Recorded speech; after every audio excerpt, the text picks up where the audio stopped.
I'm wondering whether there's any talk about companies cutting their dividends at this point, or if there will be pressure that people are expecting on that. You think about energy companies, for example, when that business has, struggled in the eyes of investors at least, and now you have oil prices coming down. You have to wonder perhaps if payouts stopped going up, which would be enough in some cases to kind of shake things up because of companies' history. You look at an ExxonMobil as an example, and that stock at the moment, its dividend yield is almost 7%. You just haven't seen a number like that historically. So you can understand why there would be concern about whether companies like that are going to be able to sustain the payouts. Of course, it's something that management definitely would want to do if they were at all able, because if you've got this dividend history and then all of a sudden there's a break, well, just look back at General Electric. You can see how that shakes up investors. Yeah, you mentioned I just had that General Electric chart and the max time frame up there, and it was just a steady climb up until December 2000. 9/11 happens, and it's essentially, with a couple exceptions, been since September 11, 2001, a gradual decline down 60 down to 10. So that really, when you think about the Jack Welch legacy, he stepped down 4 days before 9/11. Talk about timing.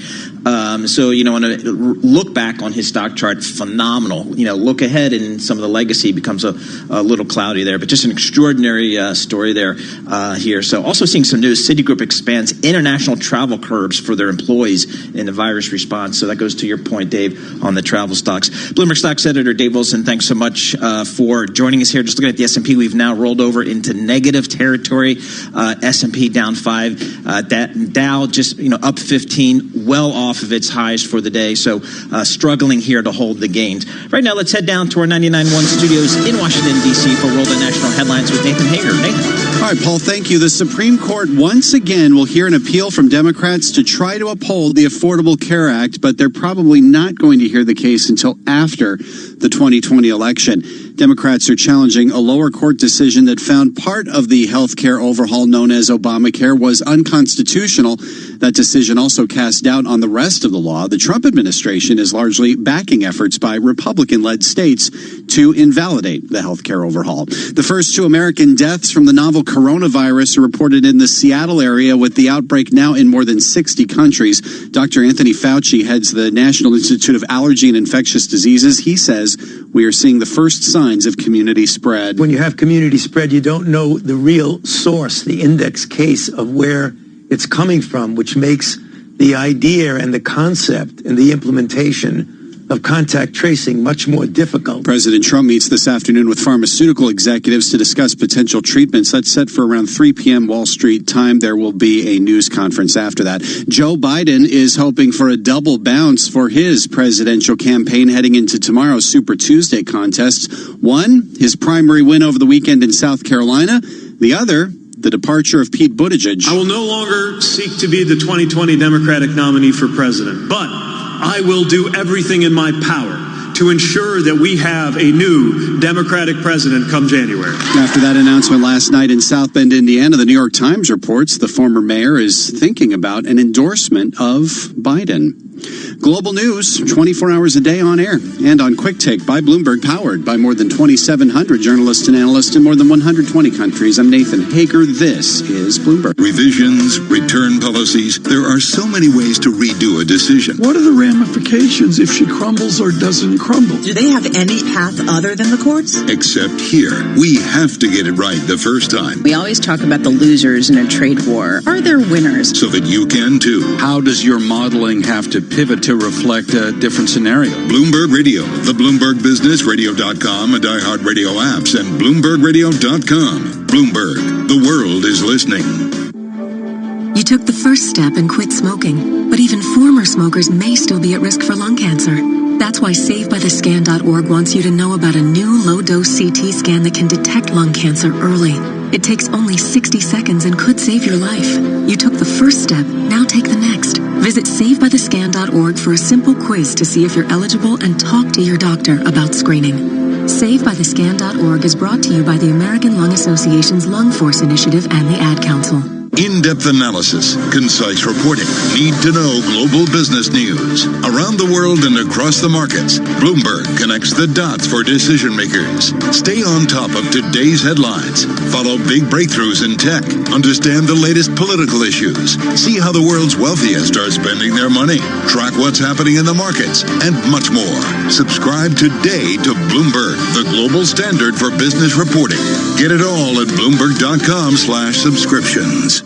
Hi, I'm your host, Smokey Colbert, filling in for Smokey because after 75 years of... Only you can prevent wildfires. Turns out there's much more to say. Nearly 90% of wildfires are caused by us humans being careless, dumping our used barbecue coals willy-nilly. Guess the song was wrong. We did start the fire. That's why I respect Mother Nature and her trees, whether coniferous or new car scented. Brought to you by the U.S. Forest Service, your state forester, and the Ad Council. The market's in focus every business day. The P&L Podcast with Paul Sweeney and Lisa Abramowitz. Are there some sectors that you want to have more or less exposure to? What's behind this engine of gains? Analysis of the day's Wall Street action. The U.S. market looks relatively safe. From Bloomberg Intelligence, Bloomberg Opinion, and influential newsmakers. Ward McCarthy joins us right now. P&L with Paul Sweeney and Lisa Abramowitz. Listen today on Bloomberg.com, the Bloomberg Business app, or subscribe on Apple Podcasts. Two people who are as fascinated by the markets as you are. What's your sense of the competitive landscape in the cloud business? Lisa Abramowitz. People were talking about potential regulatory pressure. And Paul Sweeney. Are you seeing flows into ESG ETFs? Bloomberg Markets. What's your main conversation today with some of these corporate executives? Weekday mornings at 10 Eastern. They're spending a lot of money there. On Bloomberg Radio, the Bloomberg Business app, and BloombergRadio.com. Bloomberg, the world is listening. Melissa from Michigan. I work an extra part-time job serving lunch at my child's school, but I still can't afford to put food on our table. Daniel from California. Choosing whether to pay the rent or pay to fix the car to get to work doesn't leave us with much at all. Now we can't even pay for meals. Hunger is a story we can end. End it at feedingamerica.org. Brought to you by Feeding America and the Ad Council. Message and data rates may apply. T&C and privacy terms can be found at bevel.com/terms. Please don't text and drive. Have you wanted to speak a new language, but you thought it'd be too hard or take too much time? Then try Babbel for free by texting EXPLORE to 64,000. In just 15 minutes a day, you'll be on your way to speaking a new language in just a few weeks. And right now, you can try Babbel for free. Babbel starts out teaching you words and phrases by matching them with pictures. You won't believe how easy the interactive program is. Soon the sentences get a little bigger, and before you know it, you're having simulated conversations voiced by native speakers. And because Babbel is crafted by language experts and uses the spaced repetition method, in just 10 to 15 minutes a day, you'll be speaking the language of your choice with real confidence. With Babbel, you can speak a language. Just text EXPLORE to 64,000 and start your first lesson in the language of your choice for free. Download the Babbel app or text EXPLORE to 64,000 and try it for free. Text EXPLORE to 64,000. Are you interested in a challenging and exciting career? One where you can be part of solving complex challenges across industries and geographies. Bloomberg's ever-expanding technology, data, news, and media services foster innovation, empower clients, and offer nearly limitless opportunities for career growth. Visit Bloomberg.com/careers today to view our current job opportunities.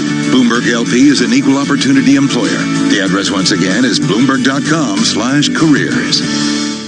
Vatsal Shah is Senior Project Engineer at Mott MacDonald, a global engineering consultancy with more than 16,000 employees. He earned his PhD at New Jersey Institute of Technology, and as an adjunct professor is helping NJIT students explore emerging technologies. My focus is renewable markets, emerging technologies, the idea of floating cities. What are we doing to develop that? What will happen to the city on the water? Well, you're going to have waves hitting it. You're going to have solar. How are you going to develop plants? How are you going to develop vegetation and farming? That sort of thought process happens at NJIT.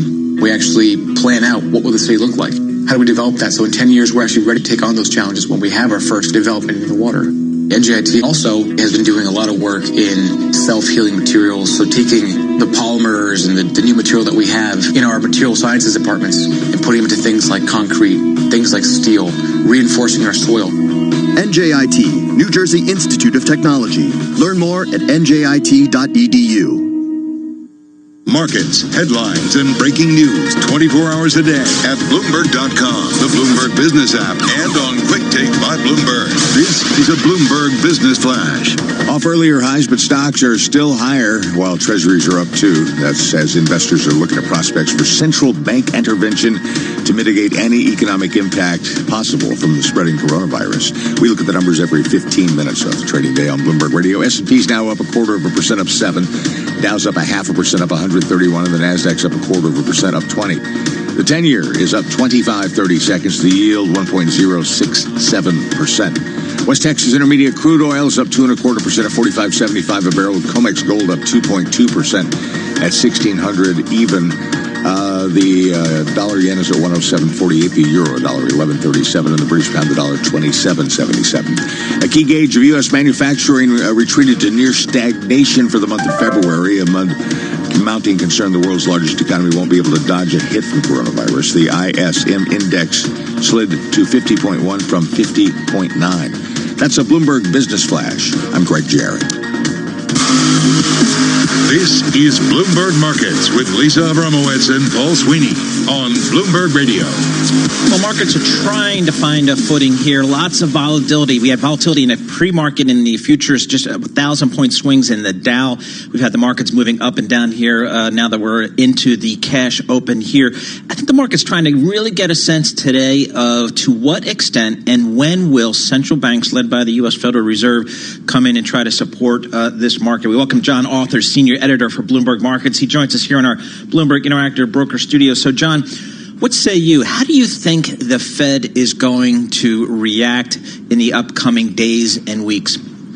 Well, it more or less has to intervene at this point. The market is twisting its arm very strongly. The LIBOR dropped almost 25 basis points this morning alone, so the market is virtually depriving the Fed of much choice in this. I think it can justify acting. We've all been discussing this for weeks. Yes, easy money does not cure you from a respiratory infection, but it can reduce the risk of a secondary market crash, i.e. we've had an asset price shock.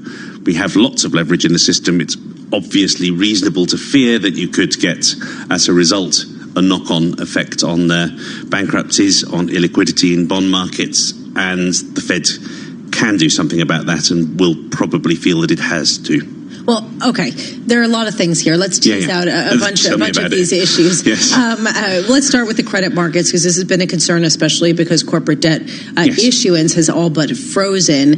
That said, borrowing costs are still near very low levels, near record lows. If you look at investment-grade corporate debt in particular, I'm just wondering, it's not a matter of the rate. It's a matter of confidence that we have some sort of stability in markets to actually get a new level. Isn't that a correct assessment? I think that's a fair statement. I suppose the other point is we've long been arguing correctly. I mean, in this long, frustrating period where bulls and bears have argued accurately against each other about, leverage is very high, but the cost of servicing it is very low, and so on.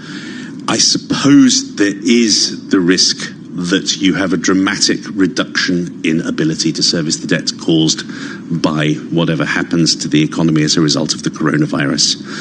And that gives the Fed some degree of coverage to, without embarrassment, cut aggressively to make life easier.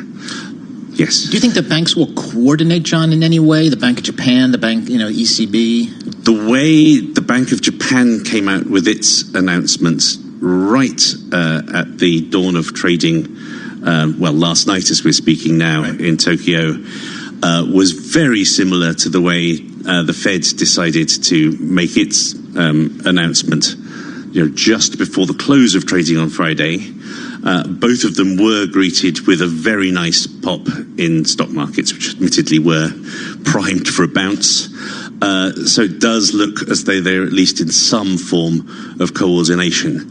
I suppose the other thing to say about the Fed, we are seeing at last a very sharp fall in the dollar, which as far as the administration here is concerned, is a good thing. The Fed is not bothered in the way that some other central banks might be to defend its currency.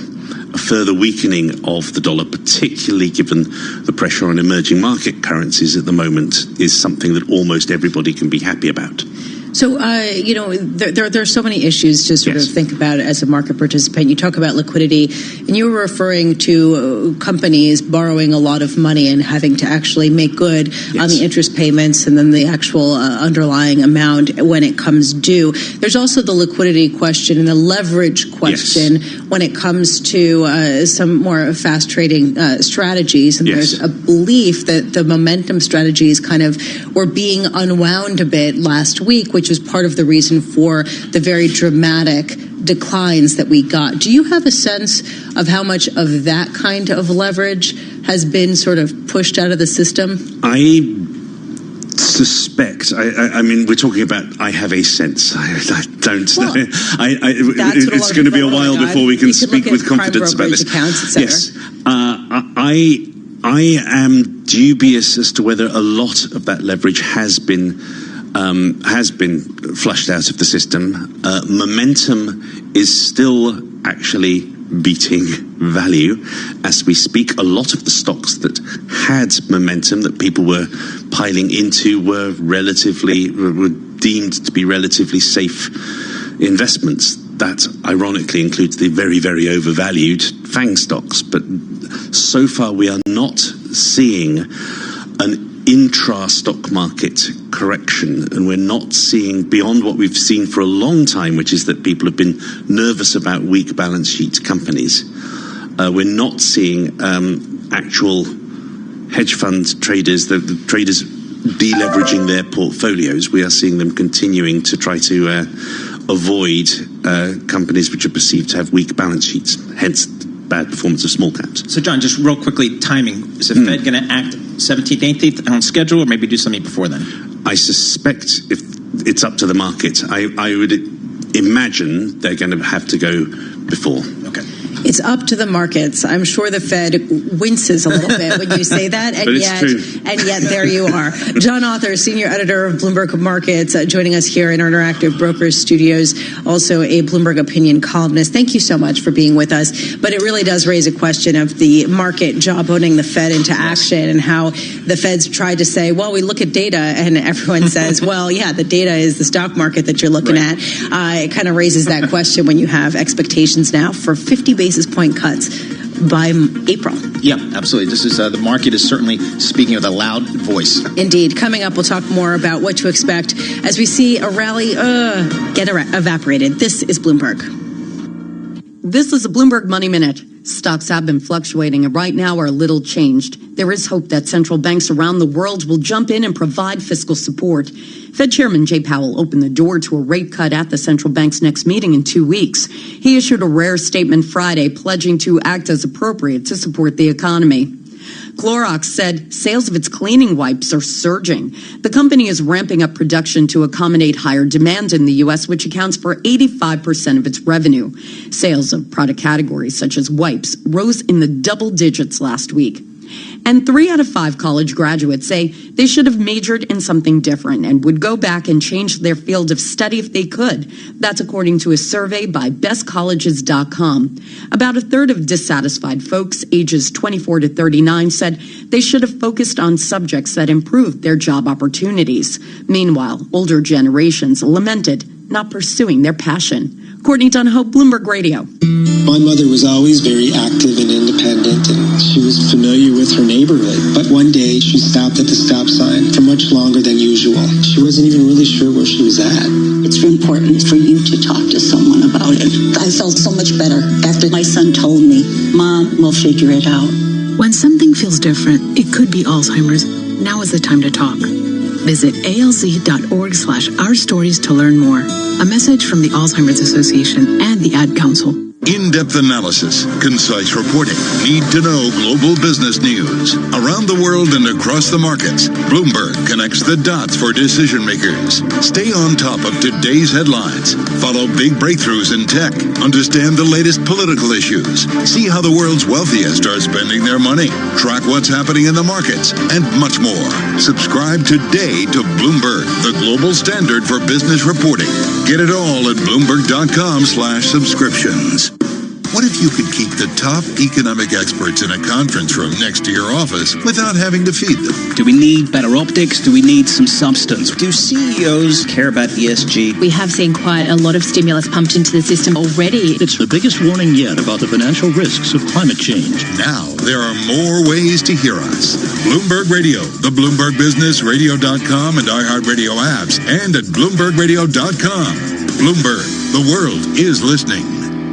1 in 3 adults has pre-diabetes. 1 in 3. That means it could be you, your football buddy, your football buddy, or you, your best man, your worst man, you, your dog walker, your cat jogger.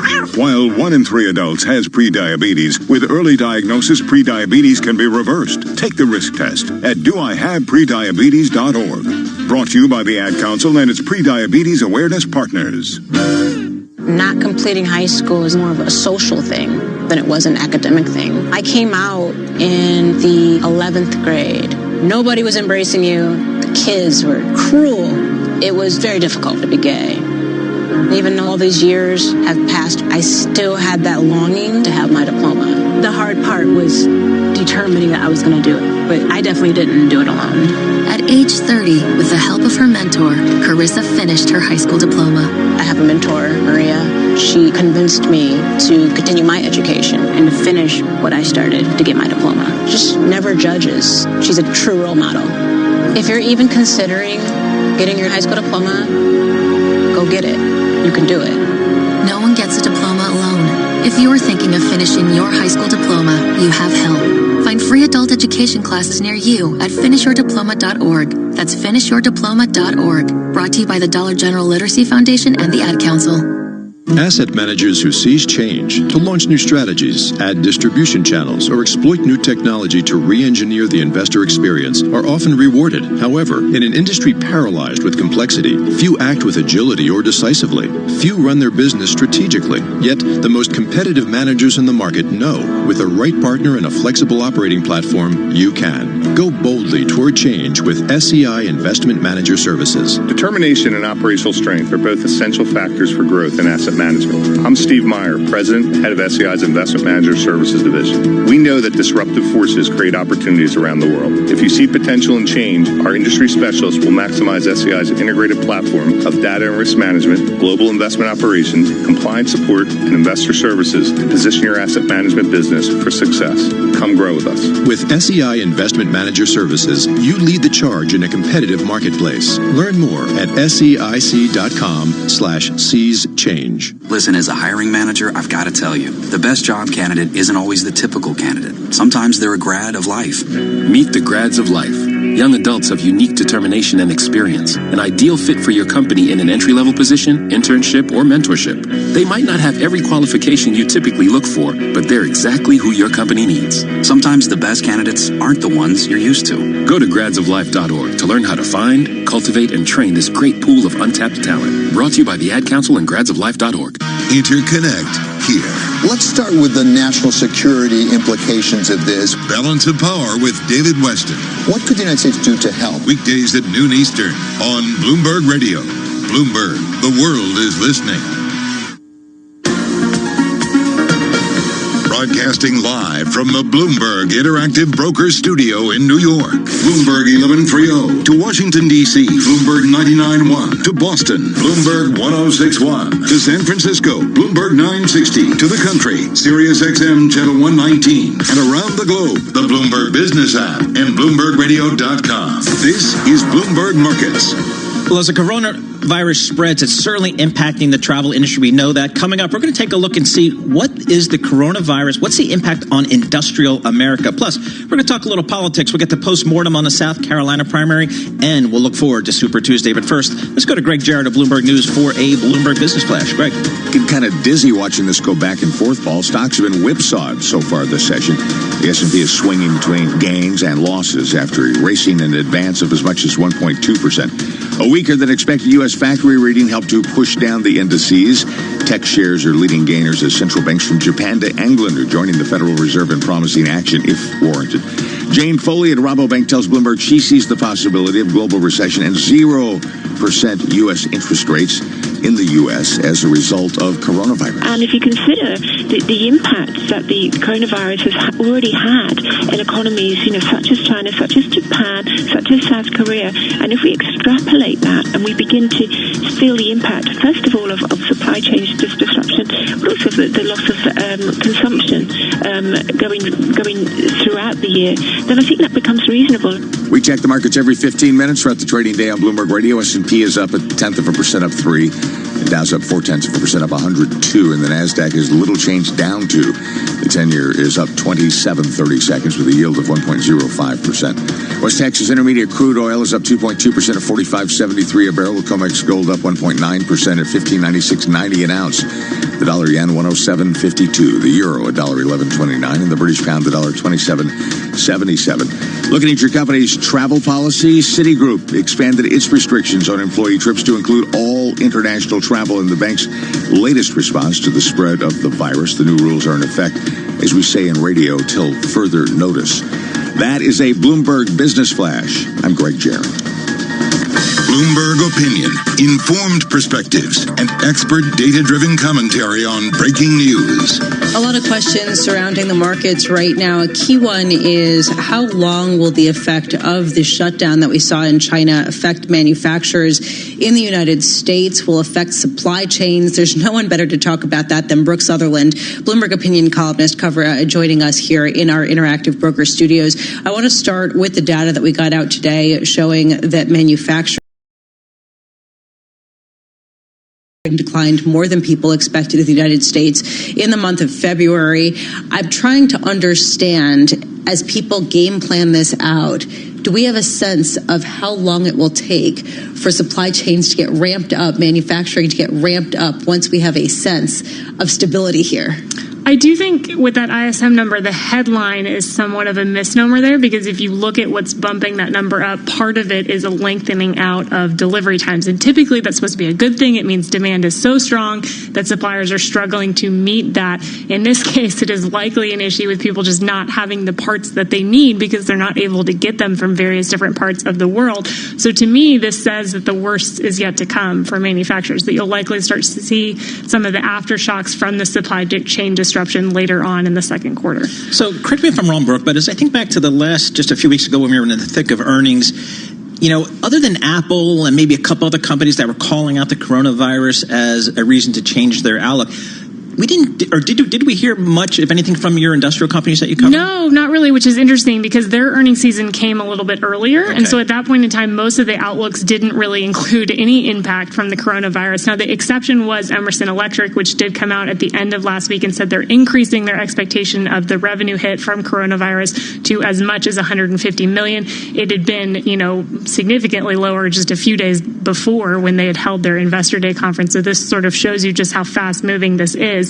Now, I do think you'll probably start to hear some guidance updates from these companies in the coming weeks. GE is set to report its outlook on Wednesday, and so certainly we'll be keeping an eye on that for any guidance there, particularly around the coronavirus. But, I think the key issue for the manufacturing side is this supply chain disruption, but I do think you can look at some of these other companies as sort of a tell as to what we might see. I mean, if you think about a company like 3M, on the one hand, they make face masks, which are seeing a huge spike in demand. On the other hand, they make components for the electronics industry, and we did have Microsoft come out and warn about supply chain disruptions for its Windows PC unit. Honeywell is another company that makes personal protective gear, but it also supplies components to the aerospace industry, and that is a much bigger, much more profitable business for that company economy. And I do think there's a risk of pretty significant downturn in aerospace. When you talk about supply chains, so just think about how China is trying to get everybody back to factories and demonstrate that they are ramping up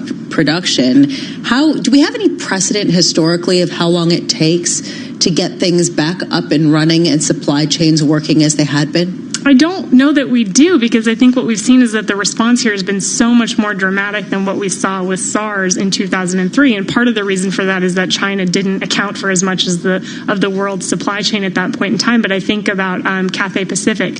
So they've cut about 70% of their capacity. And I saw one analyst report this morning saying during SARS that was 45%. So that's a really significant shift as you think about sort of the magnitudes of the response here and how we come back from this. But it's not just China anymore. Now we're dealing with Europe. Now we're possibly dealing with the U.S. and maybe even travel restrictions domestically. I mean, we just don't know. And if you start thinking about how you get parts from point A to point B, there's a lot of obstacles and a lot of unknowns. And so I think this is going to take a while for companies to bounce back from. So, Brooke, while we have you here, Boeing, I saw a story that they're out there hiring a lot of people for the 737 MAX. Does that suggest that maybe they're close to getting this thing back in the air? You know, I think they want to be prepared, because I think to shut down a manufacturing line for an aircraft is a really significant step. For them to do that, I mean, they put that off as long as they possibly could. And a big reason for that was a concern about having the labor there to be able to manufacture the planes once they do restart that. And there's also a lot of steps involved here with once the MAX is ungrounded, you have to get all of those planes ready to fly again. We've already seen,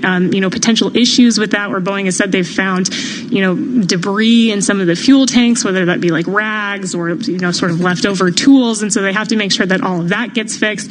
And you have to bring these planes out of hibernation. I mean, that takes time, that takes people, that takes effort. So look, I mean, I think Boeing is progressing toward getting this plane ready to fly, but there are niggling issues that keep coming up and, that may take a little bit of time to work through. There was a report in the Seattle Times not too long ago about the risk of this timeline potentially slipping a little bit. Now, we're not talking about major shifts like we saw over the course of last year, but there is potentially a risk there. What is the latest date? Do we have a date for? Boeing is stuck with mid-2020, okay. But what mid-2020 means, right. Maybe there's some wiggle room there in terms of your definition. So. All right. Thank you very much. Brooke Sutherland, thanks so much for joining us. She covers all things industrials for Bloomberg Opinion. You can read her work, excellent work, on Bloomberg.com/opinion, or if you're on the terminal, OPIN Go for Brooke's work and all the other work from Bloomberg Opinion.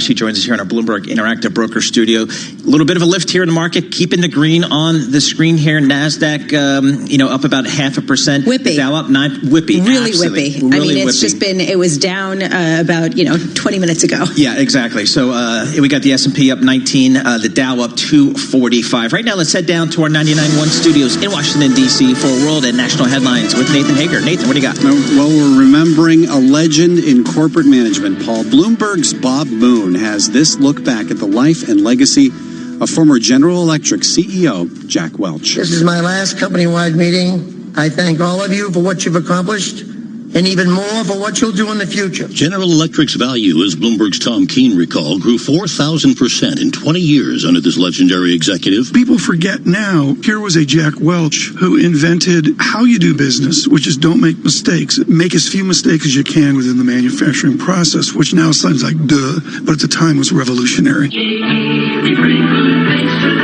Many workers took another view, branding him Neutron Jack for ruthless factory shutdowns and layoffs. False kindness is the dumbest thing in the world. It's the cruelest thing in the world. Jack Welch retired in 2001. Bob Moon, Bloomberg Radio. And his wife says Jack Welch died yesterday at the age of 84. The Supreme Court has agreed to decide a case that threatens the future of the Obama-era Affordable Care Act, but it's probably not going to do so until after the 2020 election. The High Court has agreed to hear an appeal from 20 mainly Democratic states of a lower court ruling that found part of Obamacare was unconstitutional and cast doubt on the rest of the law. This is going to be the third time the Supreme Court has faced a battle over Obamacare. Meantime, the High Court has turned down an appeal from gun rights advocates over so-called bump stocks, those attachments that can make semi-automatic weapons fire like machine guns. The Trump administration banned them after about a dozen were found in the Las Vegas mass shooter's hotel room. The Supreme Court is keeping that ban in place. Global news 24 hours a day on air and on Quick Take by Bloomberg, powered by more than 2,700 journalists and analysts in more than 120 countries. business is constantly evolving. Is your financial printer evolving to keep ahead of the curve? At Command Financial, we are redefining financial printing by providing industry-leading expertise, leveraging technology, and honing processes and best practices.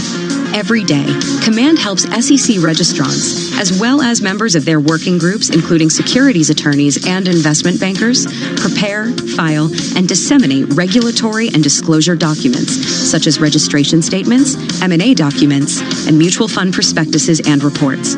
Command provides a full range of services to help you effectively complete your deal, meet your disclosure requirements, and achieve your shareholder communications objectives. Visit our website at commandfinancial.com and learn how we're evolving, not only with the times, but also with your business requirements. Command Financial, redefining financial printing. Why is delivering the best client experience a top priority at BNY Mellon's Pershing? Michelle Feinstein, Director of Client Engagement, explains. Today's investors want a financial relationship that's on demand, customized, and leverages the latest digital technology.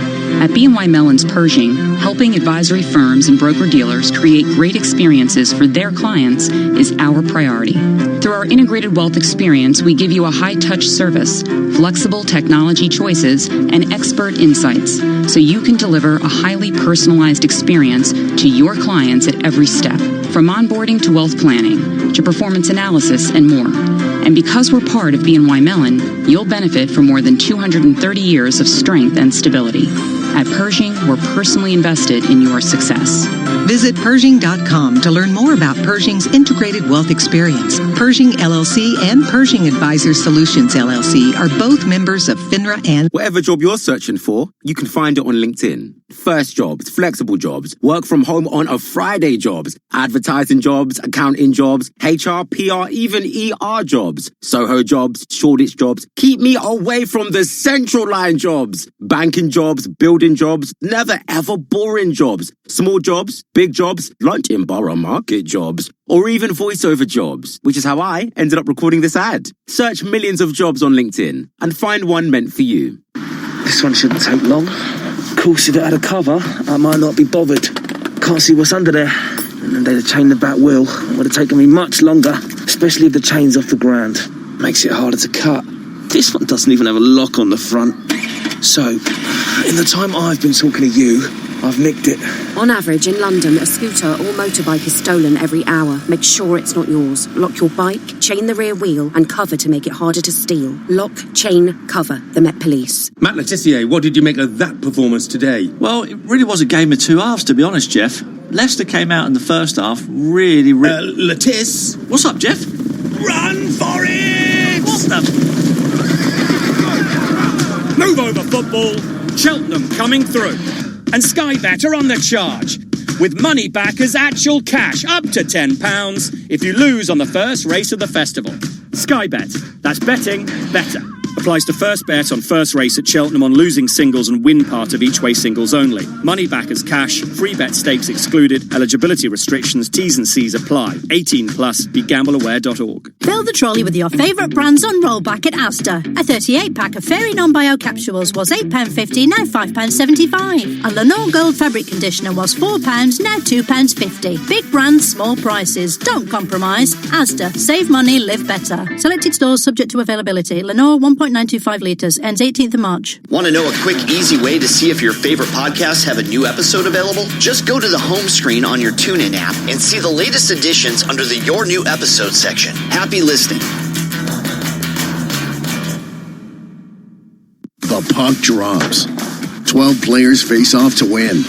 The suspense is pure torture, but you wouldn't miss this for the world.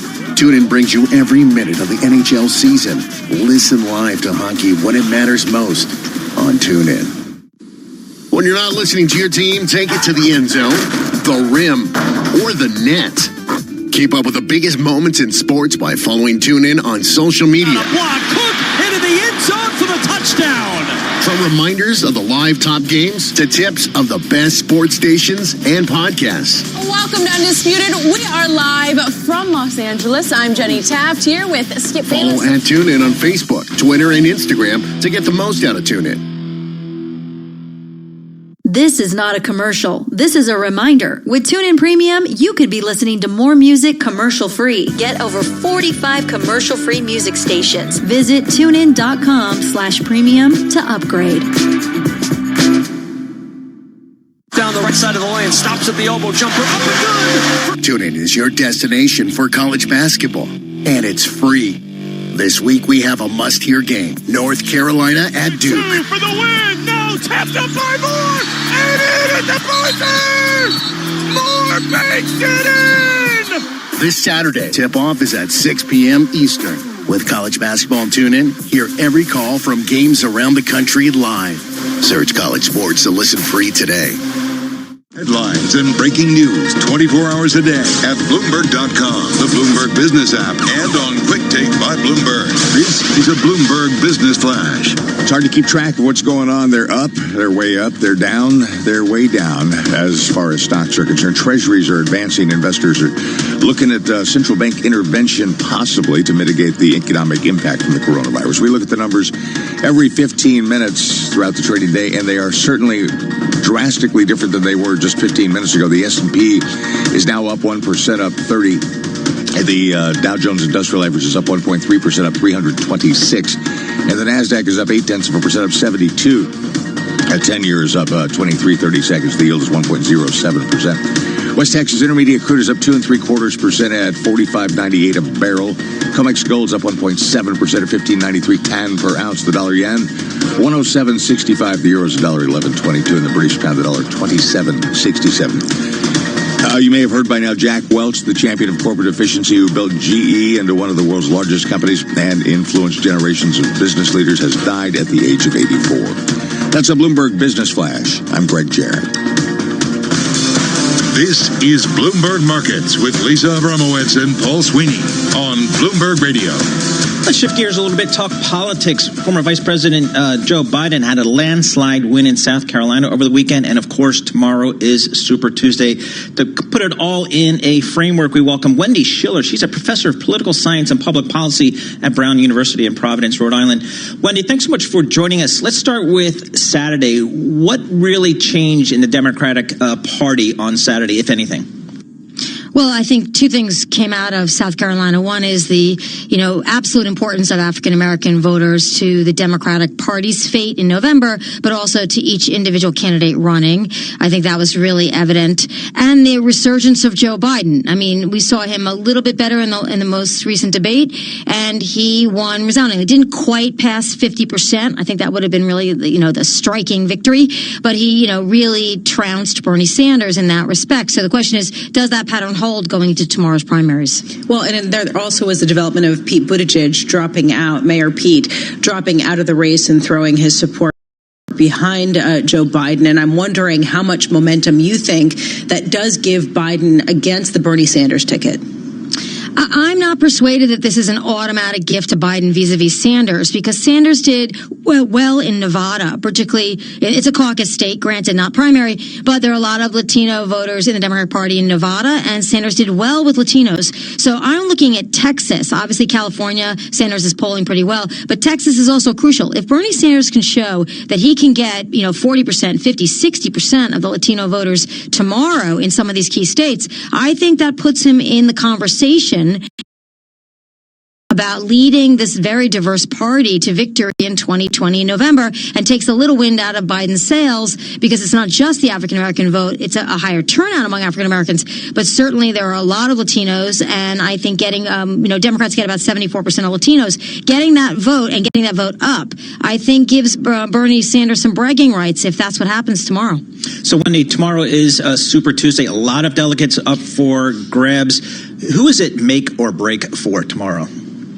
I think the obvious person is Amy Klobuchar. So Amy Klobuchar is leading in Minnesota right now by sort of national aggregate polls, but she's not trouncing Sanders, right? Sanders isn't within striking distance. If for some reason Sanders wins Minnesota and she loses Minnesota, I think it's going to be very hard for her to stay in the race. If you can't win your home state, ask Al Gore, circa 2000, when he lost his home state in the general election. You've got to win your home state. Same thing for Elizabeth Warren. You can make an argument about Massachusetts' proximity to Vermont and Bernie Sanders' popularity popularity there, but she's got to come really close to winning, if not outright winning Massachusetts, to really make a claim that you can, successfully compete at the national level for the presidency. Professor Schiller, given your experience working with a variety of politicians, in particular serving the staffs of Senator Daniel Patrick Moynihan, as well as Governor Mario Cuomo of New York, I'm wondering from your perspective whether the Democrats are consolidating support early enough. In other words, when is sort of the make it or break it time when we have to see a certain degree of momentum emerging behind one candidate? Well, I'm not convinced that they have to do that, because we look at what happened with Trump in 2016, and there wasn't a lot of consensus there. He kept doing pretty well in terms of the proportional representation states earlier in the primaries for the Republicans, and just emerged as somebody who they weren't going to be able to beat. That could very well happen with Bernie Sanders. So eventually, Republicans unify. Even if they say they didn't want Trump, by Election Day, they got out the door and they voted in a unified way for Trump. Democrats did not do that for Hillary Clinton. So the D-Day for Democrats is always Election Day in the national scope of things. But I just think, Democrats have to decide if they don't unify, they can't win. So this is just going to be whoever it is, Bloomberg, Sanders, Biden. And Bloomberg also could benefit from Pete Buttigieg dropping out if Amy Klobuchar drops out. Then, creeping up and sort of being competitive with Biden. If Bloomberg can show that he can get some African-American votes tomorrow, in addition to Latinos, he becomes a viable alternative to Bernie Sanders. So at some point, Democrats are going to just decide, as Republicans always do, that they're just going to get behind whoever the candidate is. And we should note that Michael Bloomberg is the founder and principal owner of Bloomberg LP and this radio station. So, Wendy, let's talk about Mr. Sanders here, Bernie Sanders. Can he beat Trump? And do you agree with the concern that maybe he could actually hurt Democrats down ballot? 2016 really sort of, exploded all of our ability to predict really the average voter's inclination, to get out the door to vote, which is something underestimated in terms of Trump supporters. And that's the magic ticket for Bernie Sanders if he can win. He wins with the same kind of strategy that Trump had, which is tremendous enthusiasm among his supporters. So, people who like Bernie are getting out the door, and they're going to make sure to vote. If he can actually, as he says in the debates, if I can expand that number of people who are really enthusiastic about me, he can sort of pull a Trump-like victory. I do think there are challenges to that for him in particular areas and particular swing states, but I don't think it's impossible to do if he follows that same playbook. And the thing to watch is African-American turnout generally in the primaries tomorrow among Democrats, but also African-American turnout in places like North Carolina. If turnout is high, even if it's because Biden's in the race or whatever reason you want to say, if people vote in the primary, they're going to vote in the general. That's usually what we see. So if Bernie can generate high turnout in the primaries, he's got an argument that those people will still come back to the polls in November. So I don't think anything should be, counted out as a possibility. I think it's going to be harder for him to explain how he'll pay for things that he's promised to do. But enthusiasm is the number one, component of turnout. And Bernie Sanders has that right now amongst a decent size of the Democratic Party. Wendy Schiller, thank you so much for being with us. Wendy Schiller, professor of political science and public policy at Brown University in Providence, Rhode Island. Very much a focus later in the year on the Democratic primaries and the election. Right now, the focus very much in the forefront is the coronavirus that's been spreading from China. And we have just this coming out that the G7 finance ministers are planning a call tomorrow to weigh a possible virus response, possibly coordinated. This has been something people have been calling for. Meanwhile, you're getting the expectations of rate cuts everywhere from the Bank of Japan to the United States, and the ECB coming out today and saying, we're looking at the data, whatever that may mean. Yeah, exactly. And I think the data that we talked about before, Lisa, the data that the U.S. Federal Reserve is probably looking at is the financial markets themselves. We've heard that from several folks. And, just for what it's worth, you talked about the whippy nature of this market today. We're now whipping to the upside here with the Dow up 440 points and NASDAQ up 44. That's exactly where we're wanting to go. I mean, the rally that we're seeing underway is really notable given the fact that a lot of people over the weekend were saying that the pain is not over. NASDAQ up today 1.4%, S&P up 1.5%. 1.5%, Dow up 1.7%. Interesting to see that in bond markets, you're not necessarily seeing yields go anywhere but down. I mean, they are sort of off their earlier lows, but still at all-time lows for the 10-year, 2-year, and 30-year, or not the 2-year, 10-year and 30-year Treasury yields. Kind of interesting to see that. Yeah, exactly. And so people, and it's, the other thing I'm looking at is oil here up about 3.4% on West Texas Intermediate crude. Again, another gauge for global demand. Yeah, coming up, we're going to talk more about some manufacturing data we got out of the United States earlier today. Really interesting to see it coming in even below expectations that have been ratcheted back by economists surveyed by Bloomberg. I'm Lisa Abramowitz along with Paul Sweetie, and this is Bloomberg Markets. For centuries, Welsh farmers have been perfecting the balance between maintaining the spectacular landscapes of Wales while producing delicious lamb and beef. Lucky for us, we have everything we need from the elements: grass, rainwater, and a whole lot of pride. Sustainability is key as we continue to work in harmony with our surroundings to bring you a plate that's uniquely Welsh. It's in the taste. Learn more at eatwelshlamandwelshbeef.com. Want an easier way to run your business and take payments? You want Square. Whatever your business, sync it all together seamlessly with Square's integrated point-of-sale software, hardware, and e-commerce tools to make sure everything's square at the end of the month. Square is there whether you're taking payments for Square meals or Square extensions, squaring off your account, squaring up with your supplier, trading in Cathedral Square, or invoicing clients in Leicester Square. With no long-term contracts, no wonder millions of businesses around the globe have gone Square. Visit square.com/UK to learn more. And go Square. Authorised by the Financial Conduct Authority for the provision of payment services. Discover Cork with Aer Lingus when you fly from London from $55.99 each way as part of a return trip. Experience this vibrant city and head to the coast for authentic Irish seafood and stunning scenery. Smart enjoys a short break in Ireland. Smart flies Aer Lingus. Book now at aerlingus.com. Offer subject to conditions and availability.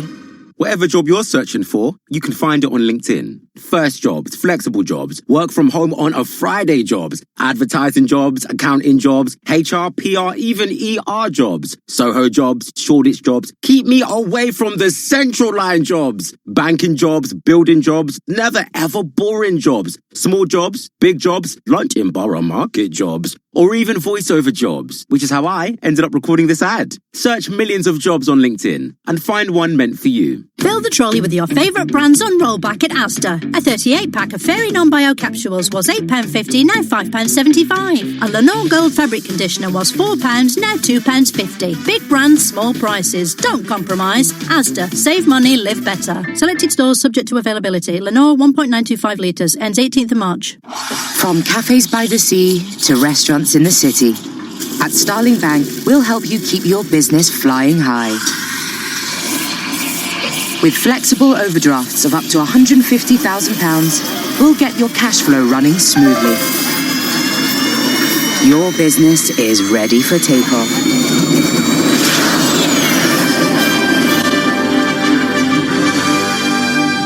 Starling Bank, helping business fly.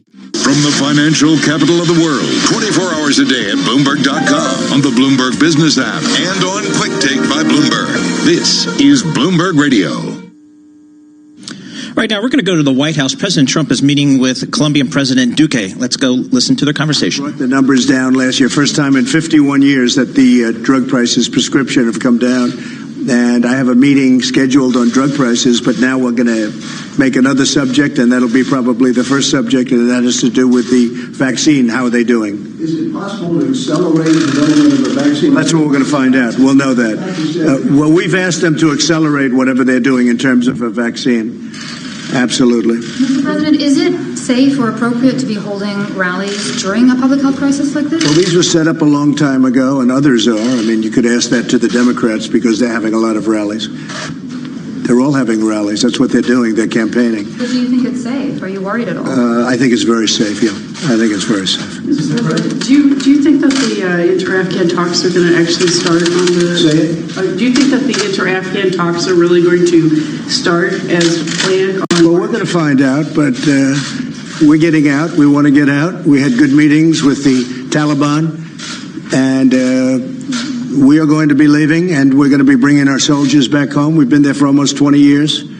It's a long time. We've done a great job in terms of getting rid of terrorists. Now it's up to other countries to get rid of those terrorists. What if the violence picks back up again? But we're going to meet. We have discussions to go, but we've made a lot of progress. Okay? Thank you. Thank you all very much. Thank you very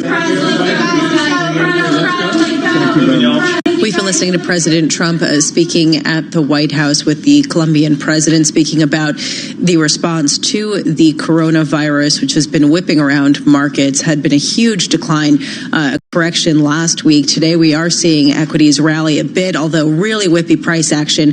Meanwhile, in the small cap world, it's been interesting to see how you're not seeing the same kind of gain. Sort of interesting to observe the differing fortunes here. And Dave Wilson, Bloomberg Stocks editor, is joining us here in our Interactive Brokers studios. Dave, just before we dig into the specific movers of the small caps, can you give us a sense of what the catalyst has been behind some of the moves that we've seen with the NASDAQ now up 1.1%? Well, I mean, there's just a whole lot of back and forth at this point. You can argue that, based on some market indicators, that stocks have become cheap enough that people want to try and step in and buy. But, at the same time, the issues that, kind of precipitated the decline, especially associated with the coronavirus, are still out there. I mean, we just saw a headline a moment ago.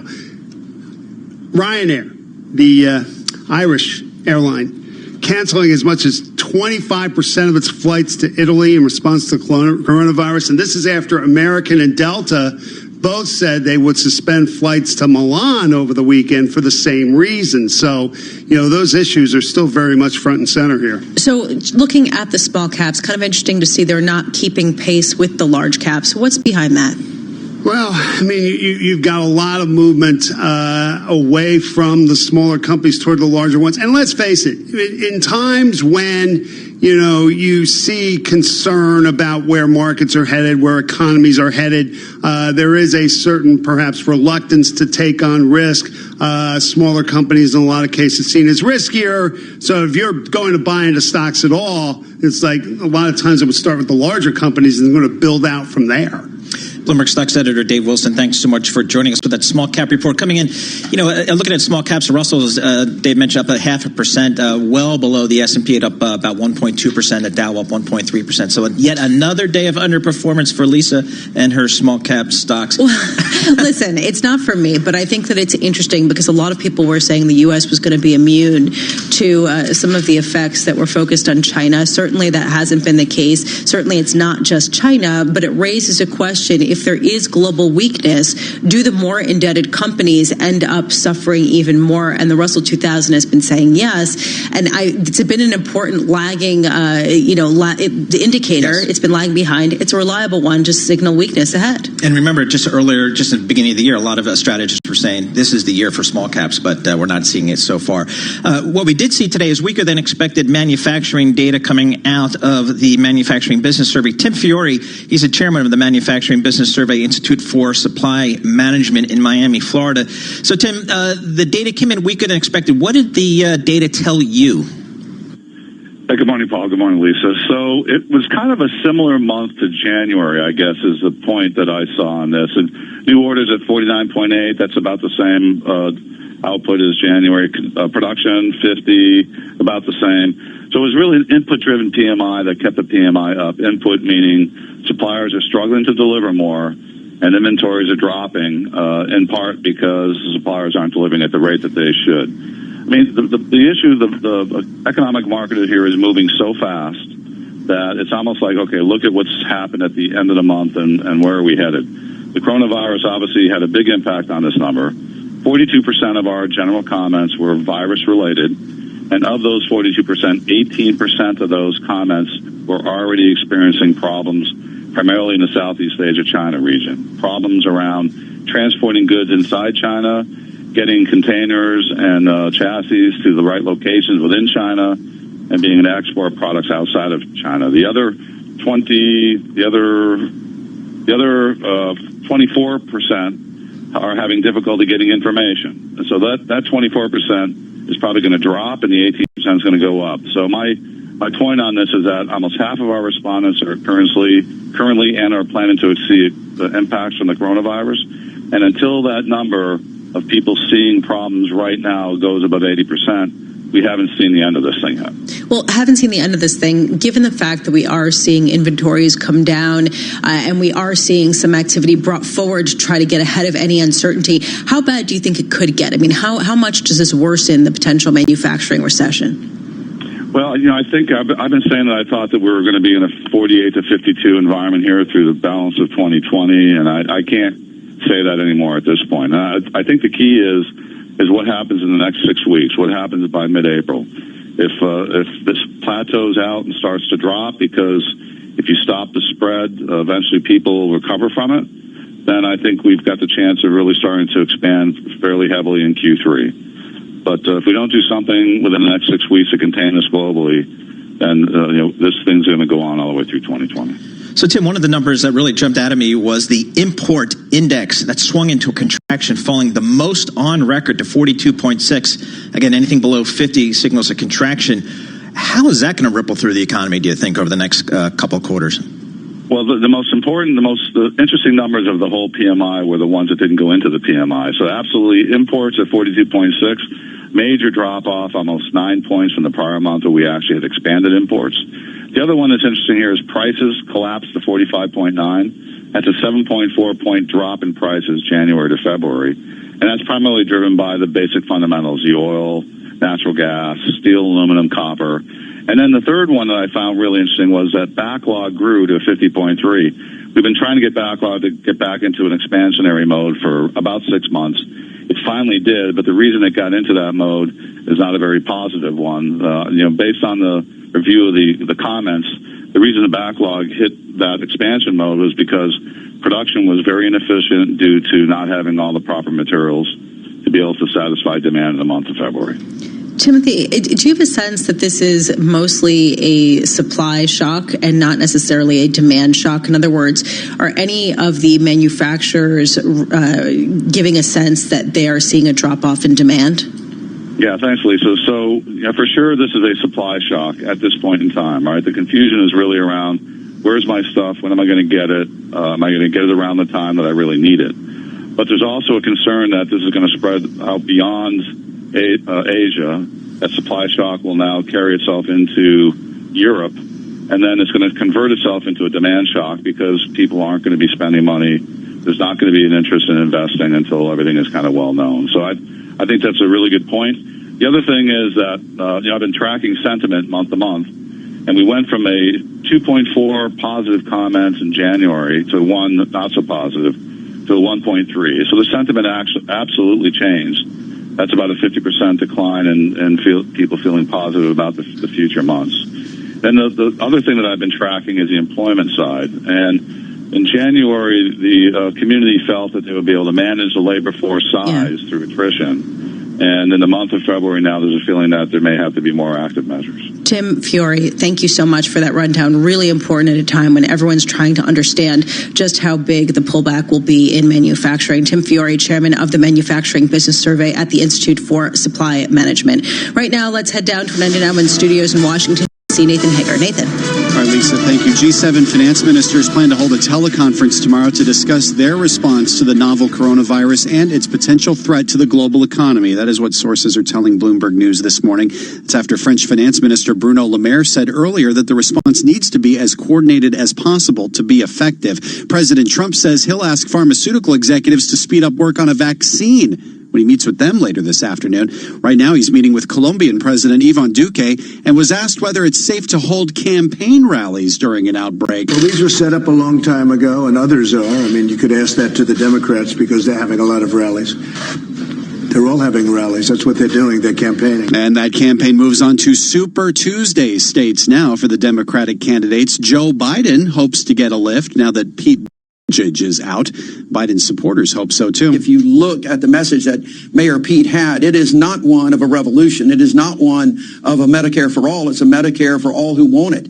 I think that was a wonderful line because that's essentially what Joe Biden has been saying for so many months now. Democratic Senator Doug Jones of Alabama spoke on CNN. Alabama is one of more than a dozen states awarding delegates tomorrow. Buttigieg spoke by phone last night with Biden and former President Barack Obama after he announced the suspension of his campaign. The New York Times reports Biden asked for the former South Bend mayor's support. Buttigieg reportedly told the former vice president he's considering it. A senior Trump administration official says the U.S. is aware of reports of North Korean missile launches. The New York Times reported the North fired 2 short-range projectiles off its east coast. Global news 24 hours a day on air and on Quick Take by Bloomberg, powered by more than 2,700 journalists and analysts in more than 120 countries. If you promise to cover the latest financial and business news from Asia, we're talking about social enterprises in Asian countries with expert analysts who really understand Asia. Aren't you encouraged with respect to U.S.-China trade? Then you must be us. Tell us about the trend within this part of the world. Bloomberg Daybreak Asia. What sort of fiscal stimulus do you think we'll see? Tonight at 6 Eastern on Bloomberg Radio, the Bloomberg Business app, and BloombergRadio.com. Bloomberg, the world is listening. Adopt US Kids presents What to Expect When You're Expecting a Teenager. Learning the lingo. Jelly. Jelly adjective. Jelly is a shorter, better way to say jealous. As in, Chloe, I am like so jelly of your unicorn phone case. You don't have to speak teen to be a perfect parent. Thousands of teens in foster care will love you just the same. Visit adoptuskids.org, brought to you by the U.S. Department of Health and Human Services, Adopt US Kids, and the Ad Council.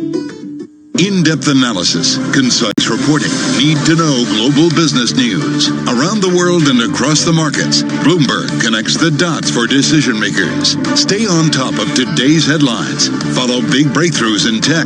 Understand the latest political issues. See how the world's wealthiest are spending their money. Track what's happening in the markets, and much more. Subscribe today to Bloomberg, the global standard for business reporting. Get it all at Bloomberg.com/subscriptions. Hi, we're the Goo Goo Dolls. We're fortunate that our daughters have what they need to grow and learn. But that isn't the case for nearly 13 million kids in the U.S. that struggle with hunger. Childhood hunger is a heartbreaking reality that Feeding America is working to change. Each year, the Feeding America network of food banks rescues billions of pounds of good food that would have gone to waste and provides it to families and children in need. You can help kids in need in your community by visiting feedingamerica.org. Brought to you by Feeding America and the Ad Council. The Bloomberg Business of Sports podcast. How did the Yankees become this mega valuable team? Where the money is flowing inside sports around the globe. From the marketing perspective, where are the dollars spent? From union heads to team owners, Scott Soshnick and Michael Barr speak to the names that power this multi-billion-dollar industry. Boston Red Sox CEO Sam Kennedy. National Hockey League Commissioner Gary Bettman. Bloomberg Business of Sports. Listen today on Bloomberg.com, the Bloomberg Business app, or subscribe on Apple Podcasts. When you put together the puzzle that's today's business and political environment. Can you make a call given this swirl of data? Is that already being reflected in the way that they're priced? Make sure you have all the pieces. Which segments of Alphabet's business are most likely to come under scrutiny? They're getting mixed signals from governments. He's failed to gain traction. Will he have to abide by a subpoena? Bloomberg Radio, the Bloomberg Business, Radio.com, and iHeartRadio apps, and BloombergRadio.com. Bloomberg, the world is listening. Hope you enjoyed your meal. And I just want to say, he's lucky to have a brother like you. Lucky? Caring for my brother is far from easy. But he's a part of me, like my arms and legs, so I'll be his. No time for tired. Nothing can disable this love. He needs me, but I'm the lucky one, even though I need help now and then. If you're caring for a loved one, visit aarp.org/caregiving for care guides and community support for your strength. Brought to you by AARP and the Ad Council. Business is constantly evolving. Is your financial printer evolving to keep ahead of the curve? At Command Financial, we are redefining financial printing by providing industry-leading expertise, leveraging technology, and honing processes and best practices. Every day, Command helps SEC registrants, as well as members of their working groups, including securities attorneys and investment bankers, prepare, file, and disseminate regulatory and disclosure documents, such as registration statements, M&A documents, and mutual fund prospectuses and reports. Command provides a full range of services to help you effectively complete your deal, meet your disclosure requirements, and achieve your shareholder communications objectives. Visit our website at commandfinancial.com and learn how we're evolving, not only with the times, but also with your business requirements. Command Financial, redefining financial printing. Are you interested in a challenging and exciting career? One where you can be part of solving complex challenges across industries and geographies? Bloomberg's ever-expanding technology, data, news, and media services foster innovation, empower clients, and offer nearly limitless opportunities for career growth. Visit Bloomberg.com/careers today to view our current job opportunities. Bloomberg LP is an equal opportunity employer. The address once again is Bloomberg.com/careers. Imagine being denied an apartment because of your religion, or your race, or because you have children, or a disability. It's so wrong. Yes, but who has the power to stop this? You do. Each of us has the power. The law is on your side. It's illegal for landlords to discriminate because of race, color, religion, sex, national origin, disability, or familial status. If you suspect that you have experienced housing discrimination, file a complaint with HUD immediately so we can investigate it. Fair housing is your right. Use it. To learn more, visit HUD.gov/fairhousing. That's HUD.gov/fairhousing. Or call 1-800-669-9777. 1-800-669-9777. A public service message from HUD in partnership with the National Fair Housing Alliance. Markets, headlines, and breaking news 24 hours a day at Bloomberg.com, the Bloomberg Business app, and on Quick Take by Bloomberg. This is a Bloomberg Business Flash. Continuing to fluctuate, but stocks right now are headed for their first gain in its 8 sessions as investors assess prospects for central bank intervention to mitigate the impact of the spreading coronavirus. We check the numbers every 15 minutes throughout the trading day here on Bloomberg Radio. S&P 500's up just about 2%, up 57. Dow's up 2.1%, up 544, and the Nasdaq's up 1.9%, up 160. The 10-year is up 21.30 seconds. The yield is 1.07%. West Texas Intermediate's now up 4.1% at 46.59 a barrel. The COMEX gold up 1.8% at 15.95.50 an ounce. The dollar yen 108.07. The euro's $1.1148. The British pound $1.27.66. Sources are saying the group of 7 finance ministers will lead a global teleconference tomorrow to discuss their response to the threat posed by the coronavirus outbreak to the world economy. Finance chiefs are said to be joined by their central bank governors. That's a Bloomberg Business Flash. I'm Greg Jarrett. This is Bloomberg Markets with Lisa Abramowitz and Paul Sweeney on Bloomberg Radio.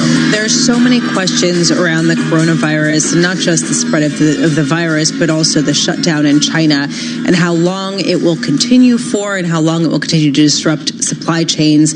No one better to speak to this than John Kartzinis, founder and managing partner at Breakaway Advisors. He joins us here in our Interactive Broker Studios, has been in the shipping industry and covering it for decades. Citigroup, senior PM at Carlyle Group, and now founding and managing partner of his firm. I'm wondering, John, from your perspective, every day when you come in and you track the shipping containers coming from China, do you notice a significant increase in activity and ramping back up production and shipping from the ports connected even to Hubei? Well, one of the unfortunate impacts of the coronavirus is that it coincided with the Chinese New Year. And obviously, during the Chinese New Year, you do have a significant slowdown in activity in China, industrial activity, manufacturing. And this time around, obviously, that was went further than expected because, again, in the last 3 weeks or so, it was basically the peak of the coronavirus in China.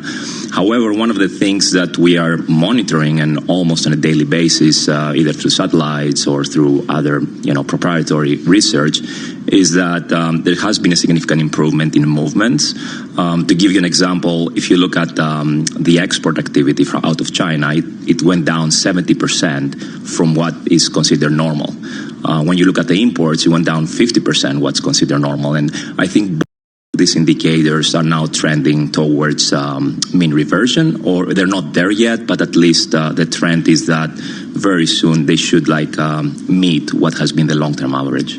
All right, so if I own a big super tanker and I wasn't moving over the last 4, 5, 6 weeks, did I cut my rates? Did I just sit there idle? What do some of the big shipping companies do?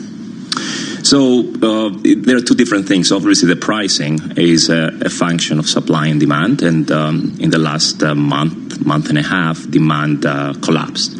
And obviously, pricing also collapsed. And if you look at the Baltic Dry Index, which follows basically dry bulk rates, it went down significantly since the beginning of the year. It's down some 80% from the highs back in October. A big part of that has to do with the coronavirus. The second... I just pulled that chart up on the Bloomberg terminal. That is not a pretty chart there. Okay. Yeah, I mean, keep in mind, it's a very volatile index as well. It's not just this year. If you go back last year, there was another event that caused basically the Baltic Dry Index to also go down significantly. It is a very volatile series, but I think the other part has to do with volumes and what ships do when there is no demand. Obviously, they sit around, they slow down. When a ship slows down, that's actually positive for the market, believe it or not, because supply tightens. It takes longer to move the cargoes around the world.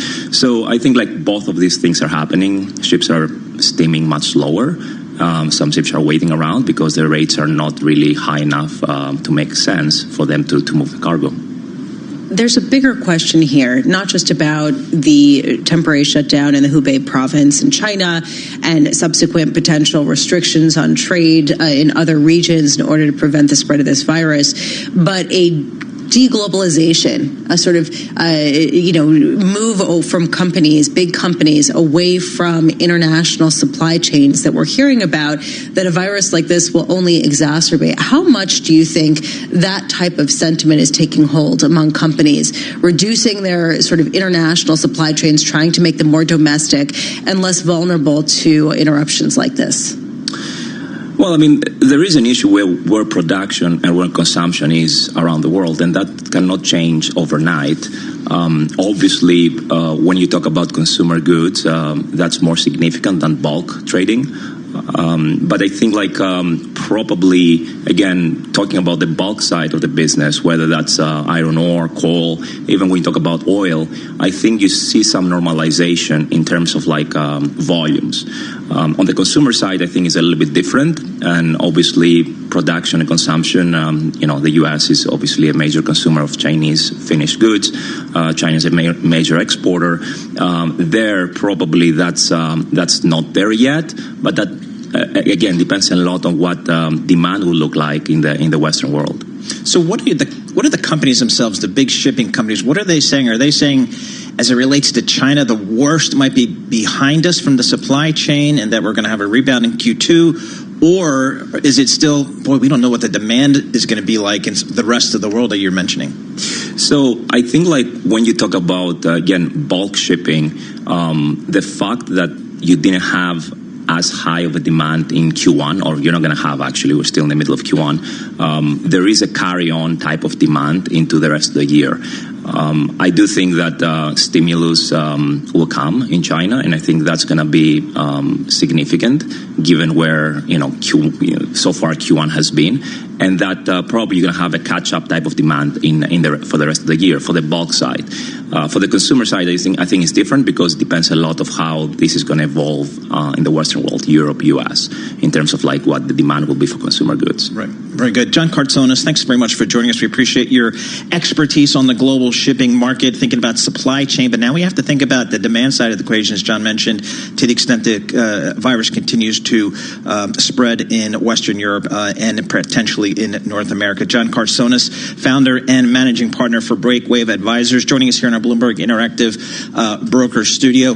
A green day on the screen today, still holding the highs, actually getting near new highs for the day. We have the S&P up 58 points. That's just around 2%. The Dow's up 550 points. That's a little over 2%. And the NASDAQ up an even 2%, 170 points. So trying to claw back a little bit. The 10-year Treasury up 20, 30 seconds. So the yield's still pushing lower on the 10-year, 1.08%. And on that 2-year, yes, we're still below 0.8%. This is Bloomberg. This is Bloomberg Money Minute. Stocks are heading for their first gain in 8 sessions as investors are assessing the prospects for central bank intervention. The S&P 500 advancing today after suffering the worst week for the benchmark since 2008.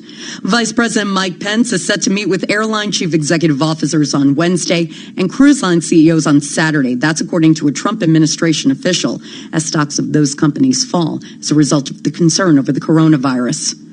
Target wants a bigger cut of the nation's grocery budget. To get it, the retailer is adding boar's head meats and cheeses to its aisles. Target is bringing between 50 and 200 items from Brooklyn-born boar's head to as many as 200 of its stores this year. Target represents its first big box retail partner. And The Invisible Man, starring Elizabeth Moss, is on track to be the first breakout horror film of 2020. The movie opened with weekend sales of $29 million in U.S. and Canadian theaters, according to ComScore. Courtney Donahoe, Bloomberg Radio. To buy your home, you became a house hunting ace, learned about loans, scoured neighborhoods, and asked the right questions. Now you're queen of your castle. If you manage that, you can get your retirement plan on track. Visiting aceyourretirement.org can help. With 401k tips and smart saving strategies, you'll feel empowered to own your retirement like you own your home. Go to aceyourretirement.org. Because when it comes to clearing financial hurdles, you're an ace. Brought to you by AARP and the Ad Council. In-depth analysis, concise reporting, need-to-know global business news. Around the world and across the markets, Bloomberg connects the dots for decision makers. Stay on top of today's headlines. Follow big breakthroughs in tech. Understand the latest political issues. See how the world's wealthiest are spending their money. Track what's happening in the markets, and much more. Subscribe today to Bloomberg, the global standard for business reporting. Get it all at Bloomberg.com/subscription. This one shouldn't take long. Of course, if it had a cover, I might not be bothered. Can't see what's under there. And then they'd have chained the back wheel. It would have taken me much longer, especially if the chain's off the ground. Makes it harder to cut. This one doesn't even have a lock on the front. So, in the time I've been talking to you, I've nicked it. On average, in London, a scooter or motorbike is stolen every hour. Make sure it's not yours. Lock your bike, chain the rear wheel, and cover to make it harder to steal. Lock, chain, cover. The Met Police. This ad is made from 100% recycled commercials. Just like Smart Water's all new bottles are made from 100% recycled plastic. What's that number again? 100%. Every Smart Water bottle is made using recycled plastic. And because it's still 100% recyclable, the plastic will be used again and again. Smart Water, now in a 100% recycled plastic bottle. Label and cap 100% recyclable, but not made from recycled plastic. Yet. We're working on it. Fill the trolley with your favourite brands on rollback at Asda. A 38-pack of Fairy Non-Bio capsules was £8.50, now £5.75. A Lenore Gold fabric conditioner was £4, now £2.50. Big brands, small prices. Don't compromise. Asda. Save money, live better. Selected stores subject to availability. Lenore 1.925 litres. Ends 18th of March.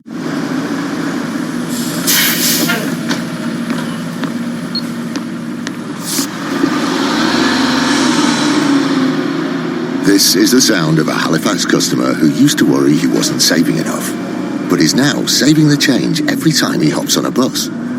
Switch on Save the Change, and when you use your Halifax Visa debit card, we'll round up to the nearest pound and put the difference into your chosen Halifax savings account. The Mona Lisa is only 30 inches tall, the world's hottest chili, 1 inch, and Napoleon, taller than a Great Dane, but only by 71 centimetres. Who says small can't make an impact? The Peugeot 108 Allure is now available for just $159 per month, with $159 initial rental. Our small but mighty car that doesn't have to cost you a small fortune. Peugeot Motor Company PLC, a credit broker not a lender, will introduce you to PSA Finance UK Limited. Personal finance lease, 48 months at $159, 18 plus, guarantee may be required. Terms, eligibility and return conditions apply. You will not own the car.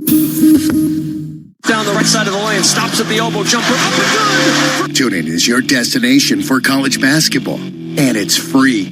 This week we have a must-hear game, North Carolina at Duke. For the win! No! Tapped up by Moore!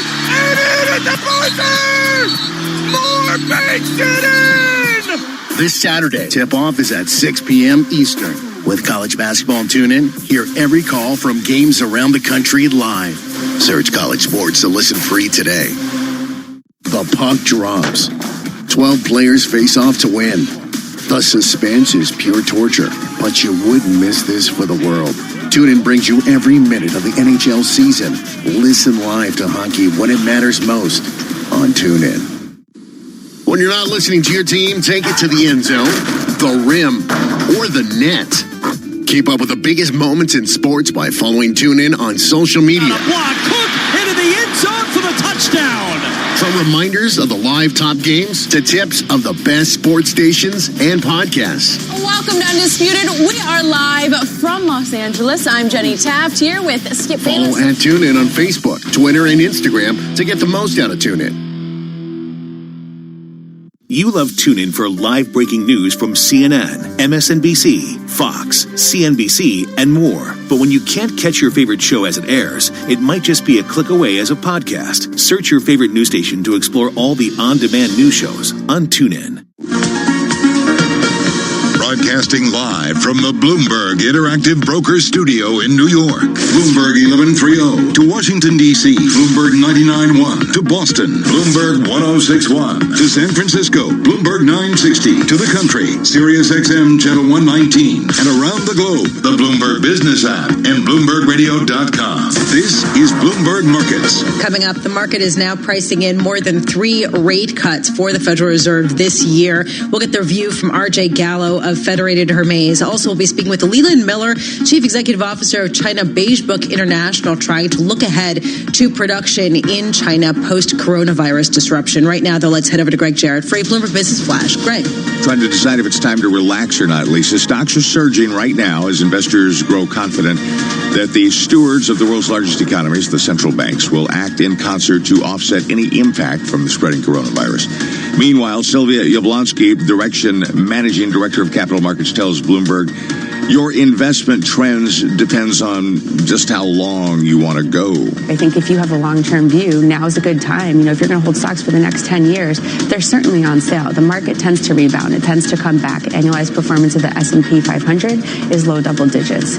So hopefully this is something that's transient, and in a month or two, we start to see an upward movement. Appears to be coming back right now as we check the markets every 15 minutes throughout the trading day. S&P 500 is up 2.1%, up 62. The Dow's up 2.3%. Up 572, and the Nasdaq's up 2.1%, up 178. The 10-year's up 17 seconds with a yield of 1.09%. West Texas Intermediate has joined the party. It's up 4.5% at 46.75 a barrel, with COMEX Gold up 1.8% at 15.95.10 per ounce. The dollar yen 108.06, the euro $1.1149, and the British pound $1.2770. Citigroup and now Morgan Stanley are telling employees not to travel internationally for non-essential business, expanding earlier restrictions in Wall Street's latest response to the spread of the virus. Both banks say critical trips must now be pre-approved. That's a Bloomberg Business Flash. I'm Greg Jarrett. You're listening to Bloomberg Markets with Lisa Abramowitz and Paul Sweeney on Bloomberg Radio. Well, despite the risk-on feel to the equity markets, Treasury yields continue to grind lower. We got the 2-year down about 11 basis points to 0.84%. Just extraordinary levels on Treasuries. To get a sense of where yields could go, we welcome RJ Gallo. He's a senior portfolio manager, head of the Municipal Bond Investment Group, and head of the Duration Committee for Federated Hermes. They have about $11.7 billion under management. They're based in Pittsburgh, of course. RJ, thanks so much for joining us once again. All right, so the coronavirus is there. It's spreading. Markets are trying to discount the impact. I guess one of the next issues for the market to really get a handle on is when will the Fed cut and how much will they cut? What are your thoughts? Well, I think it's pretty clear that this central bank, under the leadership of Powell, as well as his most recent predecessors, have been eager to be proactive when faced with crisis or challenge. Yellen put off a planned tightening because markets got really volatile way back, I think it was 2016. Bernanke certainly got very aggressive. He's the one who sort of pioneered QE. Powell, in 2018, tightened maybe more than the markets would have liked, maybe more than was perhaps needed at the time, and quickly reversed course. So I don't think they are inertial. And I think the statement that came out last week from Powell indicates that the Fed will move. I don't know if in a textbook sense everybody agrees they should move, but I don't think it hurts anything. They can't cure the virus. They can't produce a vaccine, but they can help cushion the blow economically by lowering short-term rates in such a way as to help bolster somewhat interest rate-sensitive sectors that otherwise wouldn't get the boost from lower rates. So I think they are going to ease. The 3 eases, almost 4 eases that are on the WIRP now seems extreme to me, but I know some highly respected research firms, research areas in the marketplace, names everybody knows, suggest they're going to cut 100 basis points. So there's your 425 basis point eases. Yeah. I wouldn't be surprised if it'll be less than that. So, yeah, Deutsche Bank and Goldman Sachs primarily among them coming out with analysts saying they expect 4 rate cuts or 100 basis points of cutting. I will just note that as you see stocks rally, the number of expected rate cuts is coming down precipitously for year end now at just about a little over 3 full rate cuts by the end of January next year. So coming down, and I want to talk about that. How much do you think this erodes Fed credibility if basically stocks sell off and everyone looks to them to just cut rates to prop up valuations? I mean, is that the single data point that the Fed is looking at this point? I actually don't think it is. I think that the Fed cares very much about financial conditions. You all provide a financial conditions index. It's on everybody's terminal. If people have the terminal in front of them. It's now down -1 standard deviation. The Fed wants markets to work. They want capital to be provided at reasonable prices. They don't want gapping or volatile markets to present a headwind to economic expansion. And the Financial Conditions Index sort of looks at volatility and valuation and tries to, quantify, if you will, that tricky measure of financial conditions. And they've clearly contracted with all that's gone on so rapidly over the last couple of weeks.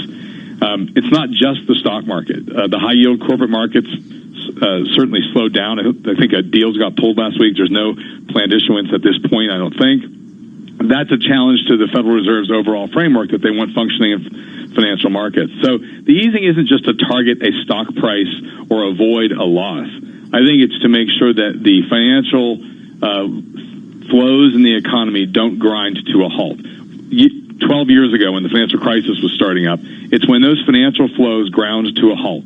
When the provision of liquidity, when the transactions in repo markets, when the issuance of bonds ground to a halt, there was a clear sign of deeply challenging problems that the Fed needed to act to. I don't think we're there right now. I think that we have a more robust financial system right now, much better capitalized banks. Sharp moves in markets are challenging for many, but financial prices changing does not beget a financial crisis. The Fed's willingness to ease, on the other hand, is more looking at how the financial markets are sending a signal how the real economy will react in a public health crisis of a magnitude we have not seen. If this gets as bad as people think it might, a highly transmissible virus that has a mortality rate that's somewhere around 5 to 10 times the influenza, which we deal with every year, there are stark steps that are being taken. Look what China did. They shut down cities worth 50 million people. The real economic consequences are very profound. So the Fed's easing isn't just to sort of blow the stock market back up. It's to try to cushion the blow from an economic standpoint of all of the measures that may emerge in the United States. As testing takes place, we're going to see many more cases in this country. And you're going to see school districts shutting down. You'll see less travel. Right. You'll see events shut down. That's what the Fed's reacting to. RJ Gallo, thank you so much for being with us. RJ Gallo, Senior Portfolio Manager and head of the Municipal Bond Investment Group, as well as the Duration Committee at Federated Hermes, which oversees about $12 billion over 7 funds. Joining us from Pittsburgh, it's really interesting to see what people are talking about. There seems to be a consensus that yields are going to remain low for a long period of time. We're looking at new records for the 10-year with the yield now less than 1.1%, and you were talking about a sub 0.8% 2-year yield. Question is, how much more will the Fed cut and how much will that generate growth? Right now, let's head over to our now in studios in Washington, D.C., Nathan Hager with World and National Headlines. Nathan.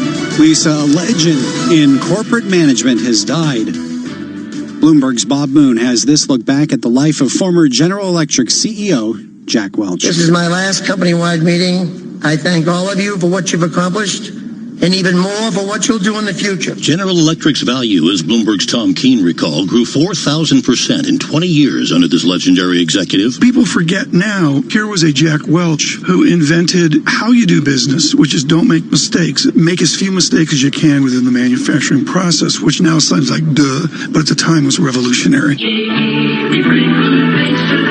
Many workers took another view, branding him Neutron Jack for ruthless factory shutdowns and layoffs. False kindness is the dumbest thing in the world. It's the cruelest thing in the world. Jack Welch retired in 2001. Bob Moon, Bloomberg Radio. Jack Welch dead today at the age of 84. The latest headline on the coronavirus outbreak, a U.S. defense official tells CNN a joint military exercise with Israel has been canceled due to outbreak concerns. The drill known as Eagle Genesis would have involved paratroops from the 173rd Airborne based in northern Italy, which is one of the outbreak epicenters in Europe. President Trump meets with pharmaceutical executives this afternoon. He says this was already planned to discuss rising drug prices. Now we're going to make another subject, and that'll be probably the first subject, and that has to do with the vaccine. How are they doing? That meeting is set for 3 p.m. Wall Street time. For the third time since its enactment, the Supreme Court will decide the fate of Obamacare. Justices have agreed to take up a Democratic challenge of a ruling that found part of the Affordable Care Act unconstitutional. Global news 24 hours a day on air and on Quick Take by Bloomberg, powered by more than 2,700 journalists and analysts in more than 120 countries. Vatsal Shah is Senior Project Engineer at Mott MacDonald, a global engineering consultancy with more than 16,000 employees. He earned his PhD at New Jersey Institute of Technology, and as an adjunct professor is helping NJIT students explore emerging technologies. My focus is renewable markets, emerging technologies, the idea of floating cities. What are we doing to develop that? What will happen to the city on the water? Well, you're going to have waves hitting it. You're going to have solar. How are you going to develop plants? How are you going to develop vegetation and farming? That sort of thought process happens at NJIT. We actually plan out what will the city look like. How do we develop that? So in 10 years, we're actually ready to take on those challenges when we have our first development in the water. NJIT also has been doing a lot of work in self-healing materials. So taking the polymers and the new material that we have in our material sciences departments and putting them into things like concrete, things like steel, reinforcing our soil. NJIT, New Jersey Institute of Technology. Learn more at njit.edu. Not completing high school is more of a social thing than it was an academic thing. I came out in the 11th grade. Nobody was embracing you. The kids were cruel. It was very difficult to be gay. Even though all these years have passed, I still had that longing to have my diploma. The hard part was determining that I was going to do it, but I definitely didn't do it alone. At age 30, with the help of her mentor, Carissa finished her high school diploma. I have a mentor, Maria. She convinced me to continue my education and finish what I started to get my diploma. Just never judges. She's a true role model. If you're even considering getting your high school diploma, go get it. You can do it. No one gets a diploma alone. If you're thinking of finishing your high school diploma, you have help. Find free adult education classes near you at finishyourdiploma.org. That's finishyourdiploma.org. Brought to you by the Dollar General Literacy Foundation and the Ad Council. This one shouldn't take long. Of course, if it had a cover, I might not be bothered. Can't see what's under there. And they'd have chained the back wheel. It would have taken me much longer, especially if the chain's off the ground. Makes it harder to cut. This one doesn't even have a lock on the front. So, in the time I've been talking to you, I've nicked it. On average, in London, a scooter or motorbike is stolen every hour. Make sure it's not yours. Lock your bike, chain the rear wheel, and cover to make it harder to steal. Lock, chain, cover. The Met Police. Matt Letizia, what did you make of that performance today? Well, it really was a game of two halves, to be honest, Jeff. Leicester came out in the first half really... Letiz? What's up, Jeff? Run for it! What the... Move over, football. Cheltenham coming through. And Sky Bet are on the charge. With money back as actual cash, up to £10 if you lose on the first race of the festival. Sky Bet. That's betting better. Applies to first bet on first race at Cheltenham on losing singles and win part of each way singles only. Money back as cash, free bet stakes excluded, eligibility restrictions, T's and C's apply. 18 plus, begambleaware.org. Fill the trolley with your favourite brands on rollback at Asda. A 38-pack of Fairy Non-Bio capsules was £8.50, now £5.75. A Lenore Gold fabric conditioner was £4, now £2.50. Big brands, small prices. Don't compromise. Asda. Save money, live better. Selected stores subject to availability. Lenore 1.925 litres, ends 18th of March. Do you go on the same holiday every year? To the same country, in the same hotel, with the same sea view, visit the same ancient monuments, play by the same dolphin-shaped pool, meet the same Barrys and Sandras, and wear the same Hawaiian shirt that you'd never wear at home? Then maybe it's time to switch it up, starting with the all-new Vauxhall Corsa, with its bold styling and up to 70 miles per gallon. To switch it up, visit your local Vauxhall dealership or search New Corsa. Official WLTP test figures for comparison purposes only. Real-world figures may vary. TuneIn's your destination for college basketball, and it's free. Down the right side of the lane, jumper up and go. This week, we have a must-hear game. North Carolina at Duke. 2 for the win! No! Tapped up by more! And in at the buzzer! More bakes it in! This Saturday, tip-off is at 6 p.m. Eastern. Kimball right of the lane against the SU zone to Warren. With college basketball on TuneIn, you can hear every call from games around the country live. Search college sports to listen free today. The puck drops. 12 players face off to win. The suspense is pure torture, but you wouldn't miss this for the world. TuneIn brings you every minute of the NHL season. Listen live to hockey when it matters most on TuneIn. Ah, finally another commercial, said no one ever. Visit TuneIn.com/premium to upgrade now and get over 45 commercial-free music stations. You love TuneIn for live breaking news from CNN, MSNBC, Fox, CNBC, and more. But when you can't catch your favorite show as it airs, it might just be a click away as a podcast. Search your favorite news station to explore all the on-demand news shows on TuneIn. When you're not listening to your team, take it to the end zone, the rim, or the net. Keep up with the biggest moments in sports by following TuneIn on social media. Block, Cook into the end zone for the touchdown. From reminders of the live top games to tips of the best sports stations and podcasts. Welcome to Undisputed. We are live from Los Angeles. I'm Jenny Taft here with Skip Bayless. Follow and TuneIn on Facebook, Twitter, and Instagram to get the most out of TuneIn. Want to know a quick, easy way to see if your favorite podcasts have a new episode available? Just go to the home screen on your TuneIn app and see the latest editions under the Your New Episode section. Happy listening. Markets, headlines, and breaking news 24 hours a day at Bloomberg.com, the Bloomberg Business app, and on Quick Take by Bloomberg. This is a Bloomberg Business Flash. We're calling it session highs after news that group of 7 finance ministers and bankers plan to hold teleconferences tomorrow to discuss how to respond to the outbreak. Tech shares are leading the gains after central banks from Japan to England joined the Fed in promising action as warranted. We look at the numbers every 15 minutes throughout the trading day here on Bloomberg Radio. S&P 500's up 2.3%, up 70.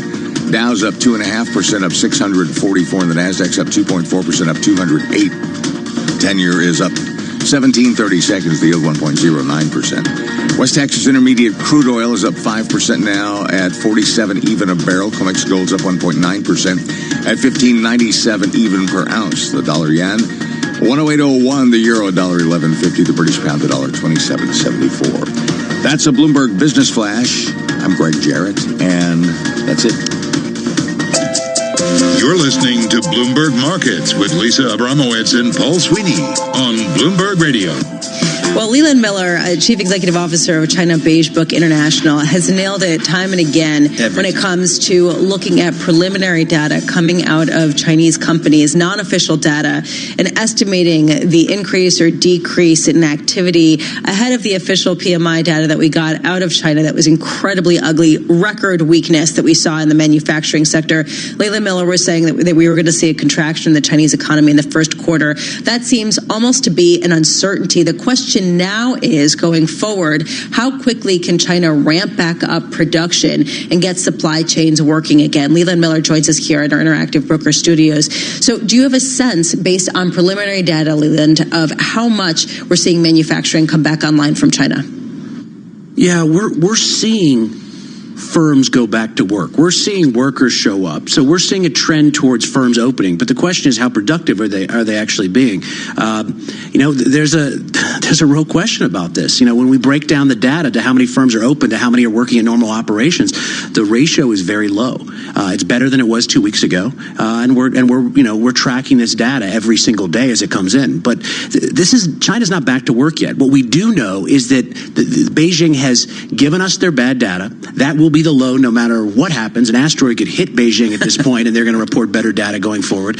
And so the question is, how much of this going back to work will be a cover for rising PMIs and a better GDP number and better industrial production number when the underlying reality doesn't reflect that? And I think we're just waiting to see that, because China's going back to work, but we don't know whether they're going back to growth. So is this literally, as I think about China going back to work, is it literally moving millions of people who are on their lunar holiday in their villages back to the cities, back to the factories, and getting them working again? Is that kind of what we're talking about? That's a big chunk of it. So what we're seeing right now, in some cases, are buses being filled with migrant workers who are being driven with police escorts from certain cities back to where they're needed. Xi Jinping wants growth back at all costs, and so they are going to restart factories come hell or high water. But the question is, again, are we back? Is this going to stay this way? Are the firms going to be able to operate this way? Do they have the inputs to be able to build going forward? And none of this is clear at all yet. There was also a story that caught my attention about the potential to fudge data by having factories actually run electricity without necessarily having the workers to do the work. Are you seeing anything? I mean, does that seem like a dominant type of development, or just sort of a one-off example? It's very Chinese. Look, Beijing has been doing things like this for years. And the reality is, and we've been warning people for years on this, electricity production is not a gauge of the Chinese economy. There's a lot of reasons for this, but the major reason is that as soon as you came out with the Li Keqiang index, a number of years ago, the Chinese understood people were using that as a barometer, and they started manipulating the data. So what we've been trying to explain is that if you're out there using the Li Keqiang index thinking you've got a barometer on the economy, you're just listening to the Chinese story like any other piece of data. But this is actually really important, because a lot of people have turned to soft data, satellite images, electricity production as a way to gauge the activity levels in China, because they don't trust the official data. You're saying that this is also potentially fudged or being manipulated. What do you look at then for a reliable gauge? Well, look, when we started trying to figure out different ways of tracking the economy, we went through all the different, obviously official data is tainted, but then looking through all the sort of private data sources, and what we found is that if you don't collect the data yourself and it's being used on a broad enough scale, the Chinese figure this out and they start manipulating it. This is not some sort of conspiracy theory. It's very smart on Beijing's behalf. They want to make sure they control the narrative. So all these things, whether it's rail cargo, whether it's electricity, whether it's other bits of data, they want to control the narrative, which means they're going to control the data, and that's why we just got around to collecting it ourselves, because we figured out unless you take Beijing out as the intermediary, you cannot trust the data, particularly in a crisis. All right, so let's talk about China slowly getting back to work. Give us a sense of how you think this might ramp here in the mid-first quarter into second quarter, and maybe the ultimate impact on 2020 GDP for China. Right. Well, so what the Chinese idea is to have everything bottom out in February, and to have more workers come back in and be able to announce much better data in March and April, and then have, if not a V recovery, maybe, but just a nice steady recovery that shows the competence of the party. The problem is, one, we don't know whether the outbreak has actually been contained, so there are medical issues that we can't understand yet. The second is, this is now spreading around the world, and that hits demand. So you have you have a hit to demand domestically, as well as a hit to production domestically, and then you have a hit to global demand. This is hitting tourism. This is hitting all kinds of companies that normal buyers of Chinese goods. And so the idea that they're going to have a bounce back in demand, I know that's what the narrative is. I know that's what they're aiming for. This now depends as much on what's happening outside of China as what's happening inside China. How low could growth go in China for 2020? Well, what will they announce? They won't announce a number less than, say, if we had a full-on global outbreak, they'll still announce 4% plus GDP. What could it go? Look, I think that you could have Q1 contraction, you could have Q1 barely positive growth, and then you're back to your Q2 barely positive growth, and then your normal numbers are probably around 3 at normal times. So, I mean, you could have 1 or 2% growth for the year if things were really bad. The Chinese would never announce that, but the reality is, if things got much worse, you could see growth under 2%. Certainly. How much of a problem, if at all, is this crisis for President Xi? He's having a rough year or two. Like Hong Kong and trade war and coronavirus.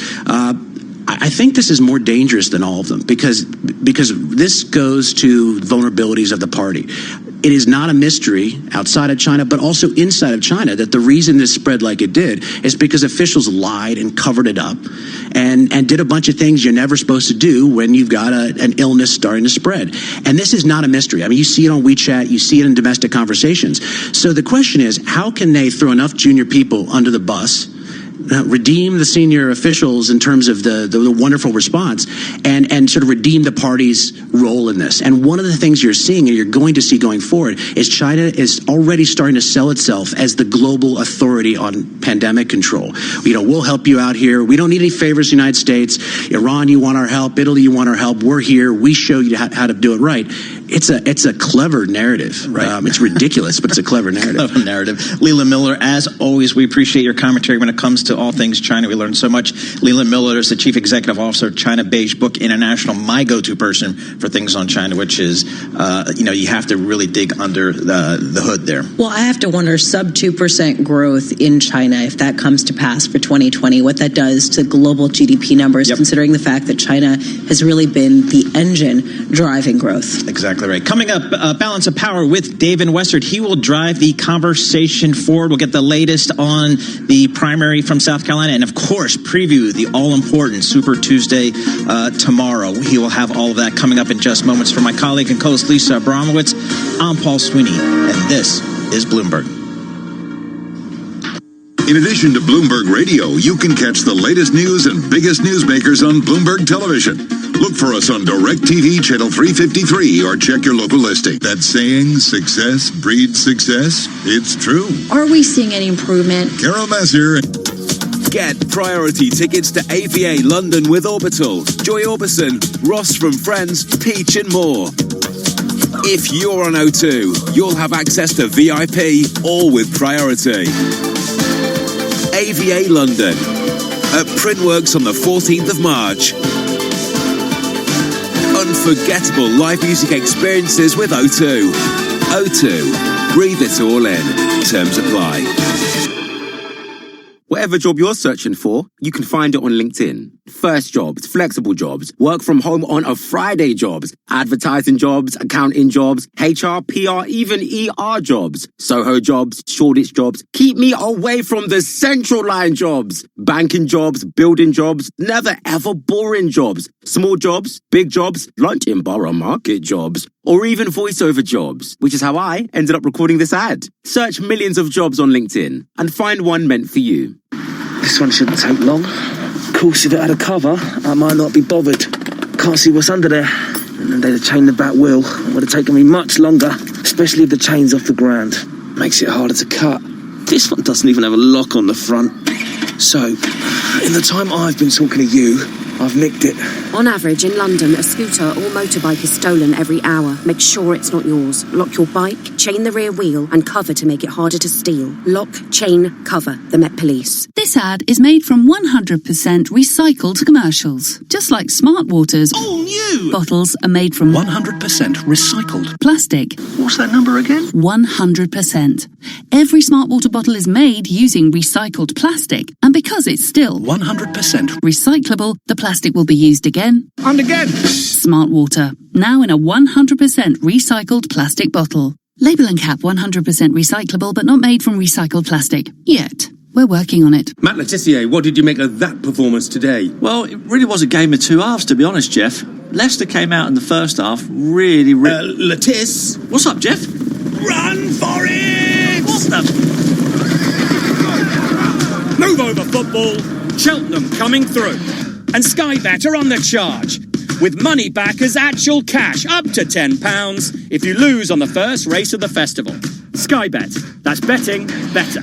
Applies to first bet on first race at Cheltenham on losing singles and win part of each way singles only. Money back as cash, free bet stakes excluded, eligibility restrictions, T's and C's apply. 18 plus, begambleaware.org. Where the world of politics meets the world of business. On the brief today, Max Nissen in New York on the spread of the coronavirus in the United States. Peggy Collins in Washington, D.C. on what the viral outbreak really means for the economy. And Wendy Benjaminson also in Washington on the 14 states gearing up for primaries tomorrow on Super Tuesday. But Max, let's start with you. And I guess the big question a lot of us have is, do we know how many cases there are of coronavirus in the United States? We had Scott Gottlieb, the former FDA director, over the weekend saying there's thousands we don't know about. Unfortunately, that appears to be the case. So the CDC very rapidly got a test together, but there turned out to be some issues with some of the reagents. Now they're starting to let labs, come up with their own test independently, but it's still going to be quite a long time before we can test as broadly as we'd like to. Ideally, you test anyone that comes in with symptoms and doesn't have the flu, because that's a pretty likely case of coronavirus. But it'll be some time to come before we can really have the surveillance and testing that we need. We had the HHS Secretary, Alex Azar, over the weekend saying it's going to be a radical change this week on the ability to test. What are we talking about, radical change? How many people should we be testing on a given day or a given week? Ideally, thousands a day, if not tens of thousands. Given the fact that we apparently had as many as 6 weeks of spread going on in Washington, new states popping up seemingly every hour with cases, it's really important to test as broadly as possible so you can actually catch and break those chains of transmission instead of sort of letting them go on and have people sitting around in the hospital waiting for a test. So, as much as we can ramp up, even if it takes letting hospitals or labs come up with their own tests, that's worth doing at this point. Okay, Max, thank you so much for reporting. Max Nixon. And now let's go down to Washington. Peggy Collins to talk about some of the economic effects of that. Obviously, the big issue is the personal effect, but also there's the economy. We had some ISM numbers out this morning. They were a little soft, but not as bad as you might have thought. That's right, David. But on a global level, we're seeing the manufacturing numbers come in looking like they're contracting the most since 2009. So that's one of the biggest things that economists are looking out for. We came into 2020 with a global economy that was fragile in part because of the strains from the trade war. And we were just seeing signs of stabilizing and recovering. And now the coronavirus is putting additional pressure on global economy. So if we see contraction in places like Europe, that could have a ripple effect on the U.S., even without an outbreak in many places in the U.S. of the virus itself. So, Peggy, putting you on the spot, is help on its way? We heard from Jay Powell, the chair of the Fed, on Friday, saying they were really watching this because it's evolving. They might do something. People think that's cut rates. Then you had the Bank of Japan and the Bank of England both follow pretty quickly thereafter, saying we're prepared to really step in. That's right. Well, certainly markets are expecting the Fed to take action, possibly cut even before their next meeting, which is scheduled for March 17th, 18th. So we're on the lookout for that. As you said, David, right now, most of the central banks around the world have been messaging to the markets and to economies that they are ready to step in, that they are willing to use their tools. But so far, we haven't seen them come out with a coordinated rate cut, but certainly on the lookout for that. And I must say, it sort of begs the question, is that the right tool for this particular problem? I mean, lower interest rates are not going to stop a coronavirus. As a practical matter, interest rates are pretty darn low right now if you look at the yields on the 10-year. Well, that's exactly right. So one of the things we're looking at is really would it be a coordinated effort between monetary and fiscal policy? In terms of the virus, it's really putting a strain potentially on businesses in terms of their ability to hire or their ability to get supplies from elsewhere in the world, which could put pressure on their ability to pay loans or their need to take a loan. So some of those actions might come from small business loans or an ability to keep credit flowing. So that's separate from a rate cut. But in terms of the market, it's a rate cut that may do the the best to stabilize market turmoil and fears there. Okay, Peggy, thank you so much for reporting. That's Peggy Collins reporting for Washington. And now we're going to stay in Washington with Wendy Benjaminson because it's a big week in politics as well as in the markets. Wendy, I'm going to put you on the spot here a little bit. Is the political climate really different given the coronavirus? Is President Trump maybe a little more vulnerable than he might have been a month or two ago? Well, David, he might be. I mean, one of his big re-election strengths is the economy, the unemployment rate, the interest rates, everything that Peggy was just so ably describing. And I think that if the economy is really going down, then becoming weaker, then he doesn't have that argument.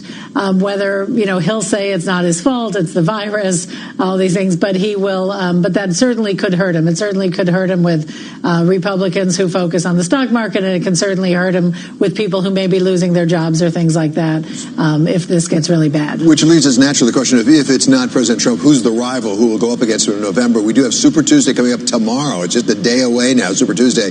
Joe Biden, the former vice president, says the whole world is different after that big victory on Saturday. Is he right?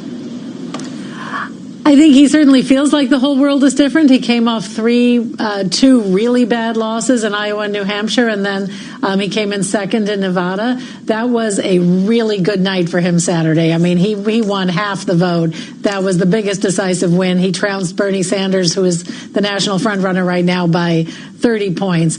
The big wild card in the race is for tomorrow is Michael Bloomberg, who is another centrist candidate with whom voters who believe in that sort of moderate centrist, let's get back to normal sort of, campaign message, they might split their votes between the two of them, between Joe Biden and Michael Bloomberg, which would leave Bernie Sanders collecting all the votes from people who are more interested in a more radical change in government, in his leftist policies, and things like that. And remember, the biggest state tomorrow night is California, and Bernie Sanders is very dominant there. And Michael Bloomberg, of course, is the founder and majority owner of Bloomberg LP, our parent company. Talk about California, because all the polls I've seen show that Bernie Sanders is going to have a very big night out there.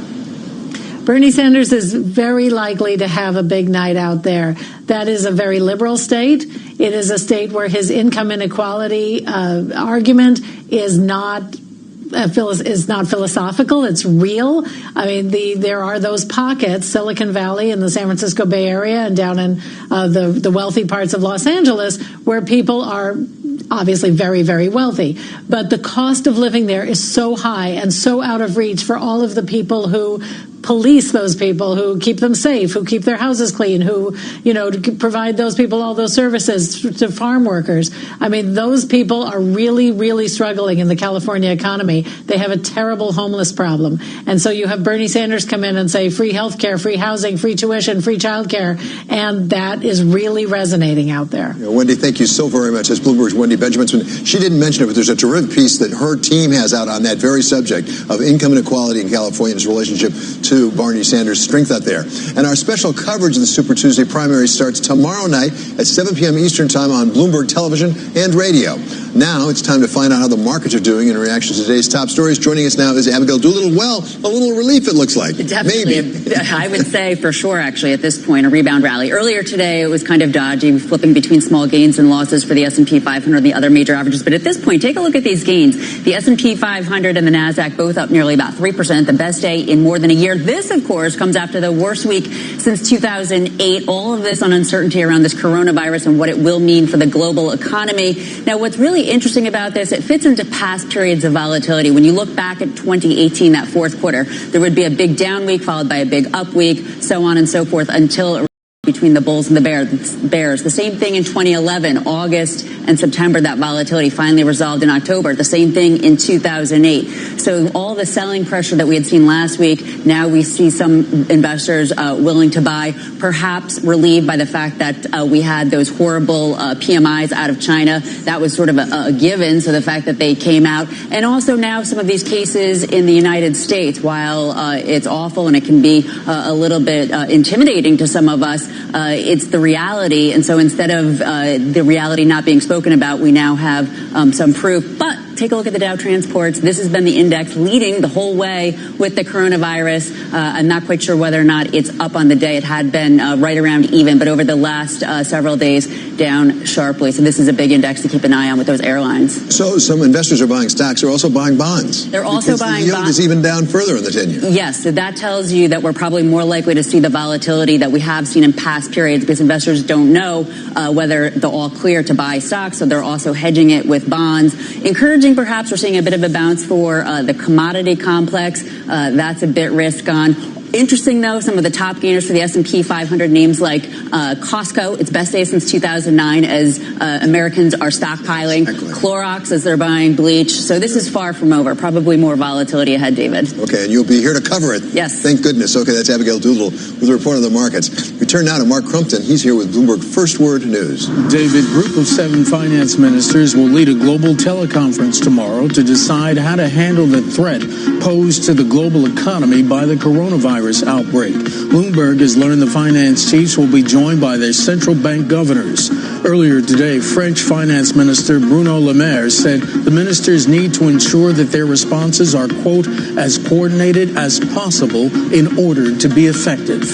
The British Prime Minister Boris Johnson warns that the coronavirus outbreak will become more significant for the UK in the next days. Tomorrow, the Prime Minister's government will publish a plan to fight the disease. Meantime, New York is expecting more cases after identifying its first one, and Iran and South Korea both reported another jump in infections.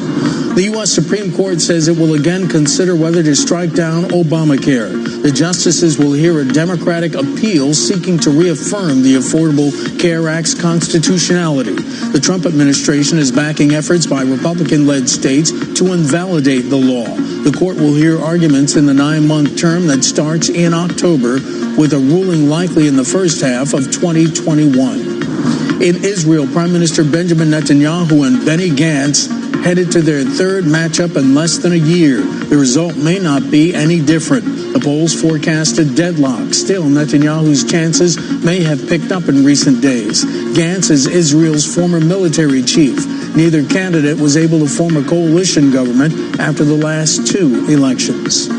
Global news 24 hours a day, on air and on Quick Take by Bloomberg, powered by more than 2,700 journalists and analysts in over 120 countries.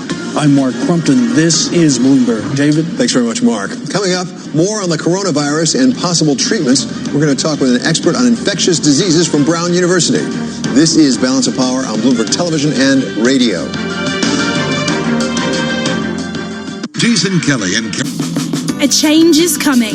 Millions of people across the UK are realising that if their broadband's out of contract, they could be out of pocket. So it's time to switch and save with Vodafone Superfast Broadband for £21.95 a month. Join the Great British Broadband switch today. The future's exciting. Ready? Vodafone. 18-month contract subject to credit check. Publicly available out of contract non-promotional pricing. Superfast 1, 73% of customers receive sync speeds above 35 megabits per second. See vodafone.co.uk/broadband. Discover Ireland's wild Atlantic way with Aer Lingus. Fly London to the west of Ireland from $32.99 each way as part of a return trip. Enjoy breathtaking scenery, taste fresh seafood, and explore wild coastal walks. Smart enjoys a short break in Ireland. Smart flies Aer Lingus. Book now at airlingus.com. Offer subject to conditions and availability. Despite never having used them, Alison Peartree was not initially a fan of purple bricks. Because I heard from my uncle's cousin's neighbour's dog walker they don't have proper estate agents. But Alison's uncle's cousin's neighbour's dog walker was wrong. Purple Bricks have experienced local agents ready to sell your home. Turns out Martin from Purple Bricks was very knowledgeable. And he didn't charge commission. I've even recommended him to my sister's boyfriend's auntie's hairdresser, Sharon. Purple Bricks. Book your free valuation today. Fixed fee payable on instruction or after 10 months. Viewing service cost extra. This one shouldn't take long. Of course, if it had a cover, I might not be bothered. Can't see what's under there. And then they'd have chained the back wheel. It would have taken me much longer, especially if the chain's off the ground. Makes it harder to cut. This one doesn't even have a lock on the front. So, in the time I've been talking to you, I've nicked it. On average, in London, a scooter or motorbike is stolen every hour. Make sure it's not yours. Lock your bike, chain the rear wheel, and cover to make it harder to steal. Lock, chain, cover. The Met Police. Fill the trolley with your favourite brands on rollback at Asda. A 38-pack of Fairy Non-Bio capsules was £8.50, now £5.75. A Lenore Gold fabric conditioner was £4, now £2.50. Big brands, small prices. Don't compromise. Asda. Save money, live better. Selected stores subject to availability. Lenore 1.925 litres. Ends 18th of March. From home offices to shared workspaces, however you work, at Starling Bank, we'll help you to keep your business flying. With easy integrations that connect your banking with your accounting software, your business is ready for takeoff.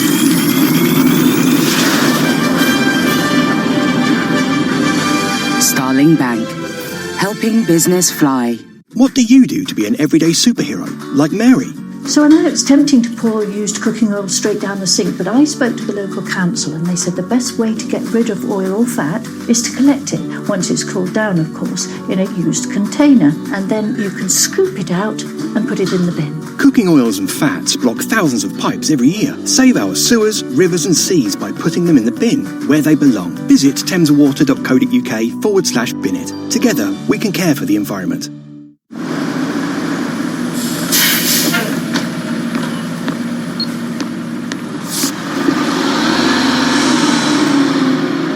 This is the sound of a Halifax customer who used to worry he wasn't saving enough, but is now saving the change every time he hops on a bus. Switch on Save the Change, and when you use your Halifax Visa debit card, we'll round up to the nearest pound and put the difference into your chosen Halifax savings account. Take the next left, take a right, and you've arrived at your Vauxhall retailer, where you'll find the all-new Vauxhall Corsa. Test drive now and you can take advantage of a £500 deposit contribution with 4.9% APR representative. Book your test drive of the all-new Corsa now. Vauxhall. New rules Britannia.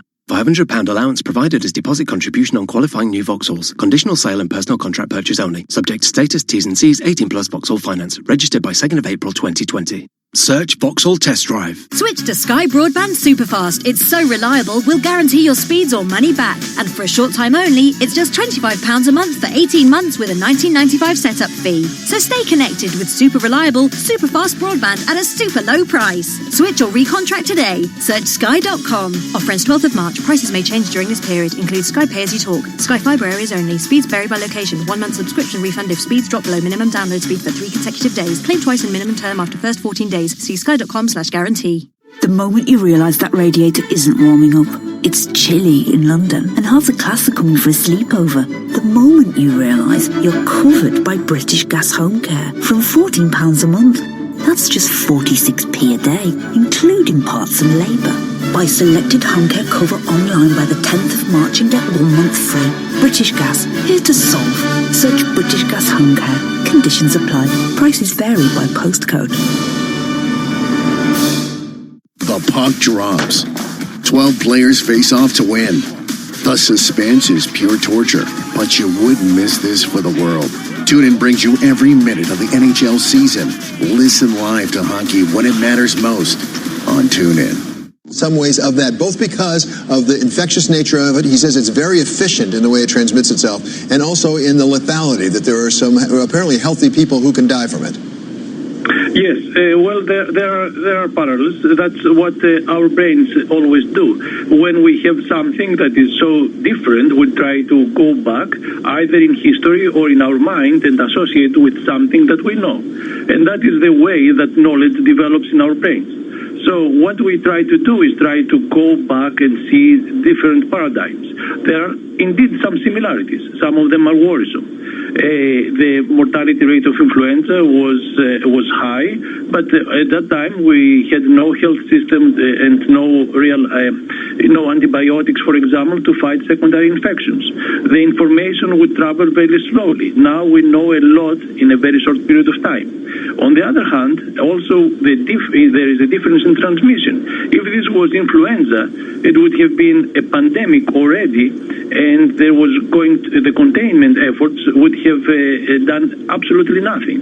Now we do see some containment efforts to at least delay this from becoming a pandemic with the narrow sense of the definition. Also, something, however, that we need to carry from that experience from the pandemic of the influenza in the 1910s is that the majority of deaths happened after in the next season. So it started at the end of the one season, and then there was a bounce back at the next fall and winter. So what I predict is that as diagnostic testing becomes more widely available, at least in the U.S., we're going to see a number of cases go up. This does not mean necessarily that there is such a dramatic change. We're just now trying to catch up on what has been going on for a few weeks' time.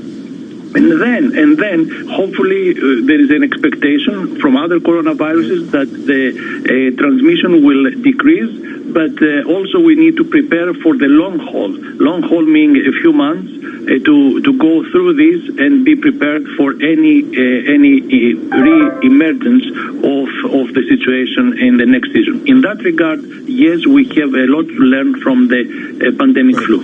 So, Dr. Milanakis, you referred to the diagnostic testing. There was some concern here that we are behind in the United States. We heard Mr. Azar actually addressing that it's going to get ramped up quickly. How far behind are we in the number of test kits out there available, deployed to use? Where should we be at this point? In this case, there are so many unknowns, and there is a situation that we all try to figure it out as we move forward.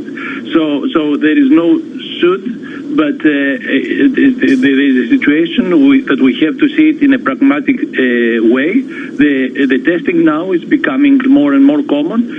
I would like to have seen that earlier, but that is something that it is what it is, and now the testing is available, and hopefully there will be even more availability very shortly from commercial as well as from state labs. Dr. Milanakis, on the treatment side, we heard from Scott Gottlieb, the former head of FDA, over the weekend saying that he would expect we'd have a treatment by something like September or October, but that actually a vaccine would be much, much later than that. Does that sound reasonable to you, given your understanding of this area? Yes. Well, let's look at the timetable for those two elements. Antivirals. Of course, we cannot develop an antiviral in such short period of time. What we're trying to do is repurposing antivirals for other RNA viruses, or especially antivirals that were developed for SARS and other coronaviruses, and try to see if they're effective. In vitro, we have some interesting good results. However, the clinical trials are ongoing, and we should start seeing good results in a couple of weeks. That is the time frame for antiviral therapy that we have in mind. However, we don't know how effective they are going to be, who is going to benefit from those antivirals, and then you are running into the problem of availability. How can you have antivirals available for a large number of people around the globe? So scaling up is going to be another challenge, assuming that we're going to have an antiviral. And also, as I said before, who is going to benefit and when to give it. And also, with antimicrobials, you run the risk of resistance. So you don't want to have one antiviral, you want to have choices. So that is the time frame of antivirals. Clinical trials are ongoing, many of them. No reason to go into individual ones. That is the overall thing, situation, and results in 2 weeks time starting to have results from those. Now, the vaccine is another challenge. The vaccine, heavy candidate vaccines, it's quite... It is something that we have already. We have candidate vaccines. We know which part we need to target. We know of the virus is the part that associates with the lung cells of our body, and that is where the antibiotics aim for. So the question is not having a candidate vaccine, not going through the initial steps. The the long period that it takes is the evaluation of the vaccine, evaluation of effectiveness, evaluation of immunity. Right. So that is going to be, that's why we always quote a year to have a candidate vaccine. Okay, thank you so very much. Really appreciate it. Professor Eleftherios Milanakis of Brown University. We have breaking news right now. The European Central Bank Supervisory Board Chair, Andrea Enria, is meeting some early resistance to his proposals for boosting mergers and acquisitions in the continent's banking industry. That's according to people with knowledge familiar with the matter. They are resisting his attempt. We know Mr. Enria said, let's liberalize the way we consolidate banks in Europe. Apparently, the ECB Supervisory Council is saying, not so fast, Mr. Enria. Okay, that's coming up on Balance of Power on Bloomberg Television and Radio.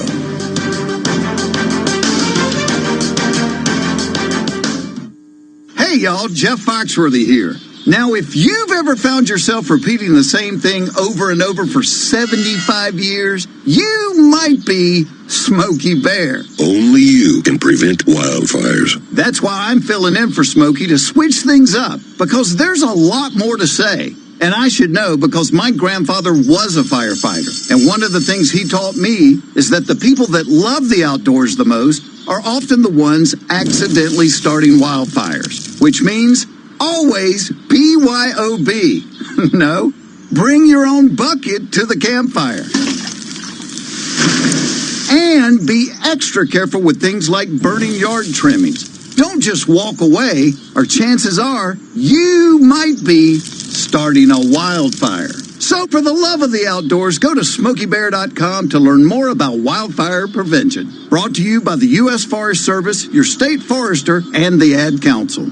The possibility of lung cancer can be pretty scary, especially if you're one of approximately 8 million current or former smokers at high risk. That's why SaveByTheScan.org wants you to know that now there's a breakthrough low-dose CT scan that can detect lung cancer early, and it only takes 60 seconds. You stop smoking, now start screening. For an easy quiz to see if you're eligible, visit SaveByTheScan.org. It could save your life. SaveByTheScan.org is brought to you by the American Lung Association's Lung Force Initiative and the Ad Council. Our relationship with Asia is simple. Find the most experienced journalists. These countries will need each other more and more in the future. Let them gather the best data and experts. Let's get to Singapore now and our guest. Then bring everything they find straight to you. Let's talk about where you are. There's quite a lot of headwinds there too. Actually, it's not simple. It's just better. Bloomberg Daybreak Asia, tonight at 6 Eastern on Bloomberg Radio, the Bloomberg Business app, and BloombergRadio.com. Bloomberg, the world is listening.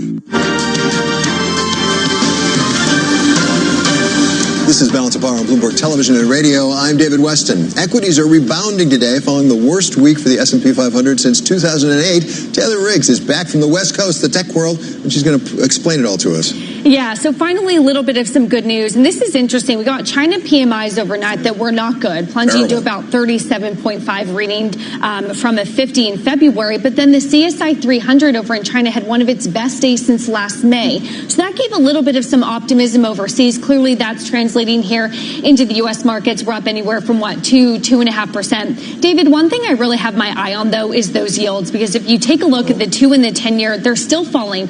Earlier this morning, they were still down by as much as 12 basis points. I keep hearing that until we start to get yields bottoming out and yields either bottoming out or rising, the equity rally doesn't have a lot of strength. So you are seeing markets higher today, but with yields still falling, it really is hard to call a bottom here. And as they always say, catch the falling knife, right? Yeah, they sure aren't bottoming out yet. At the same time, companies that favor hoarding are doing pretty well. 100%. Costco, it's good. Yeah. Walmart. Yeah, you're getting Walmart, Costco, even Clorox. Shares are all higher today. And interestingly enough as well, Amazon is higher. You think that you're home alone ordering, online shopping, even though a lot of the other big tech is lower. Amazon managing to be higher in the last month. And then today, of course, on the day, take a look at that. Walmart, Costco, all those big bulk shops still higher. And Clorox, as you mentioned, everyone trying to get those disinfectants. I was going to say everybody's home ordering hand wipes and masks and things. Exactly. Okay. Right. Thanks so much. Welcome back, Taylor. Great to have you here. Coming up, our special coverage of Super Tuesday kicks off tomorrow night at 7 p.m. Eastern Time. We're going to have a preview next. This is Balance of Power on Bloomberg Television and on Bloomberg Radio.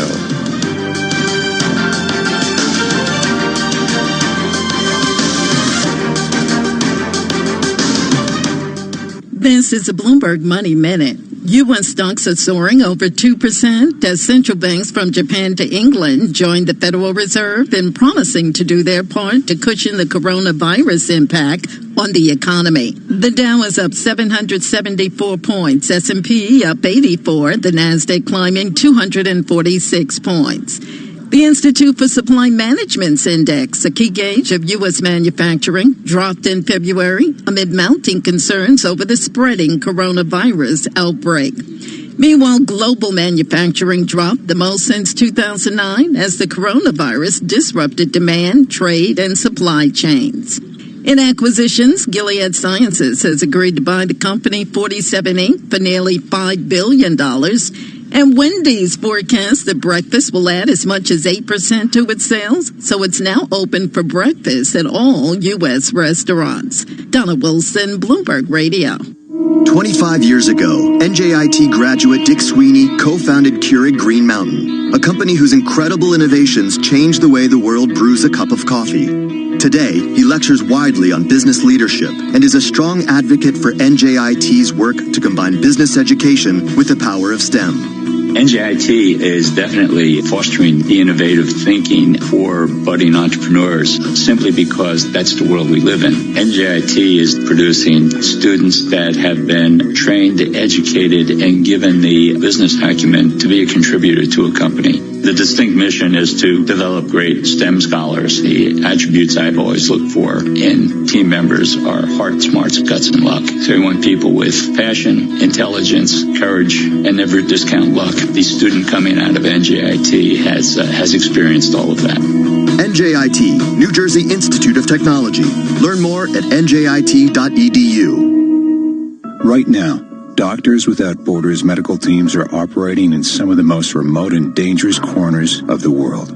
When front yards become front lines, at the crossroads of conflict and epidemic, where there are no hospitals, that's where we operate. Your response is critical to our response in places where few others will go. That's where we operate. Learn more at doctorswithoutborders.org.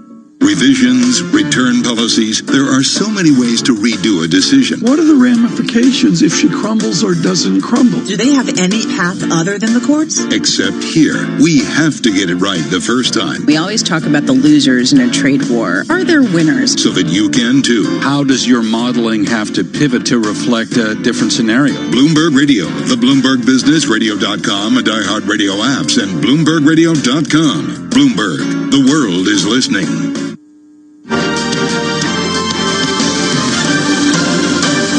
From New York, this is Balance of Power on Bloomberg Television and Radio. I'm David Weston. We're a day away from Super Tuesday, when 14 states and 1 territory will hold Democratic primaries. The shape of the playing field has changed, with former Vice President Biden winning big in South Carolina, bringing in endorsements and money, and former Mayor Pete Buttigieg abruptly dropping out of the race. Here's a closer look at what to expect. The self-proclaimed Democratic Socialist took the conventional wisdom and turned it upside down. All that talk about Sanders' support being limited to young white liberals who are disaffected, no one's saying that now. Sanders won 47% of the vote in the Nevada caucuses, and he did it with a broad-based coalition that looked more like the Democratic Party as a whole. Now, Sanders is eyeing bigger prizes. Don't tell anybody. I don't want to get them nervous. We're going to win the Democratic primary in Texas. Texas is just one of the 14 states at stake on Super Tuesday. It is the biggest day on the presidential primary calendar. There are 1,357 delegates up for grabs, 1/3 of the total number available. California and Texas are the 2 biggest prizes. Others include North Carolina, Virginia, and Massachusetts. The big question is, can anti-Sanders moderates band together to stop the frontrunner? We're alive and we're coming back and we're going to win. Biden was the longtime national frontrunner. He hadn't won a state until Saturday's victory in South Carolina. His supporters hope that could give him a boost on Super Tuesday. And there's the Michael Bloomberg factor. The billionaire will be on the ballot for the first time. His performance in his first debate was widely criticized, but he has spent a fortune on advertising that will likely shore up his support. That means beating the biggest bully of all. Of course, Bloomberg is the majority owner of the parent of Bloomberg News. Meanwhile, the candidate who took Bloomberg down in that debate is looking for a bounce. Every time somebody tells you a woman can't beat Donald Trump, well, I don't know about a woman, but I'll tell you Elizabeth Warren can beat Donald Trump. But Warren and the others won't get a chance unless they figure out a way to stop Bernie Sanders. Super Tuesday could be one of their last opportunities. For more analysis, welcome now our panel of Chris Jacobs. He's founder and CEO of the Juniper Research Group and also author of The Case Against Single Payer. And Al Motor, he is the Democratic strategist and shareholder in Brownstein, Hine, Farber, Schreck. They both come to us today from Washington. So let me start with you, Al. Has the world changed after that big win? It was a big win. You can't deny it for Joe Biden down in South Carolina on Saturday.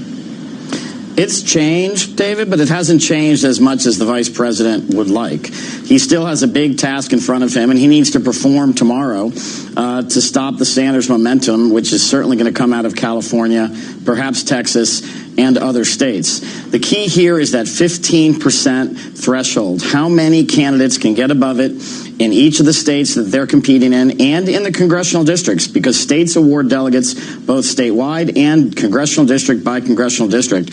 And how many delegates can be awarded to Sanders versus the field?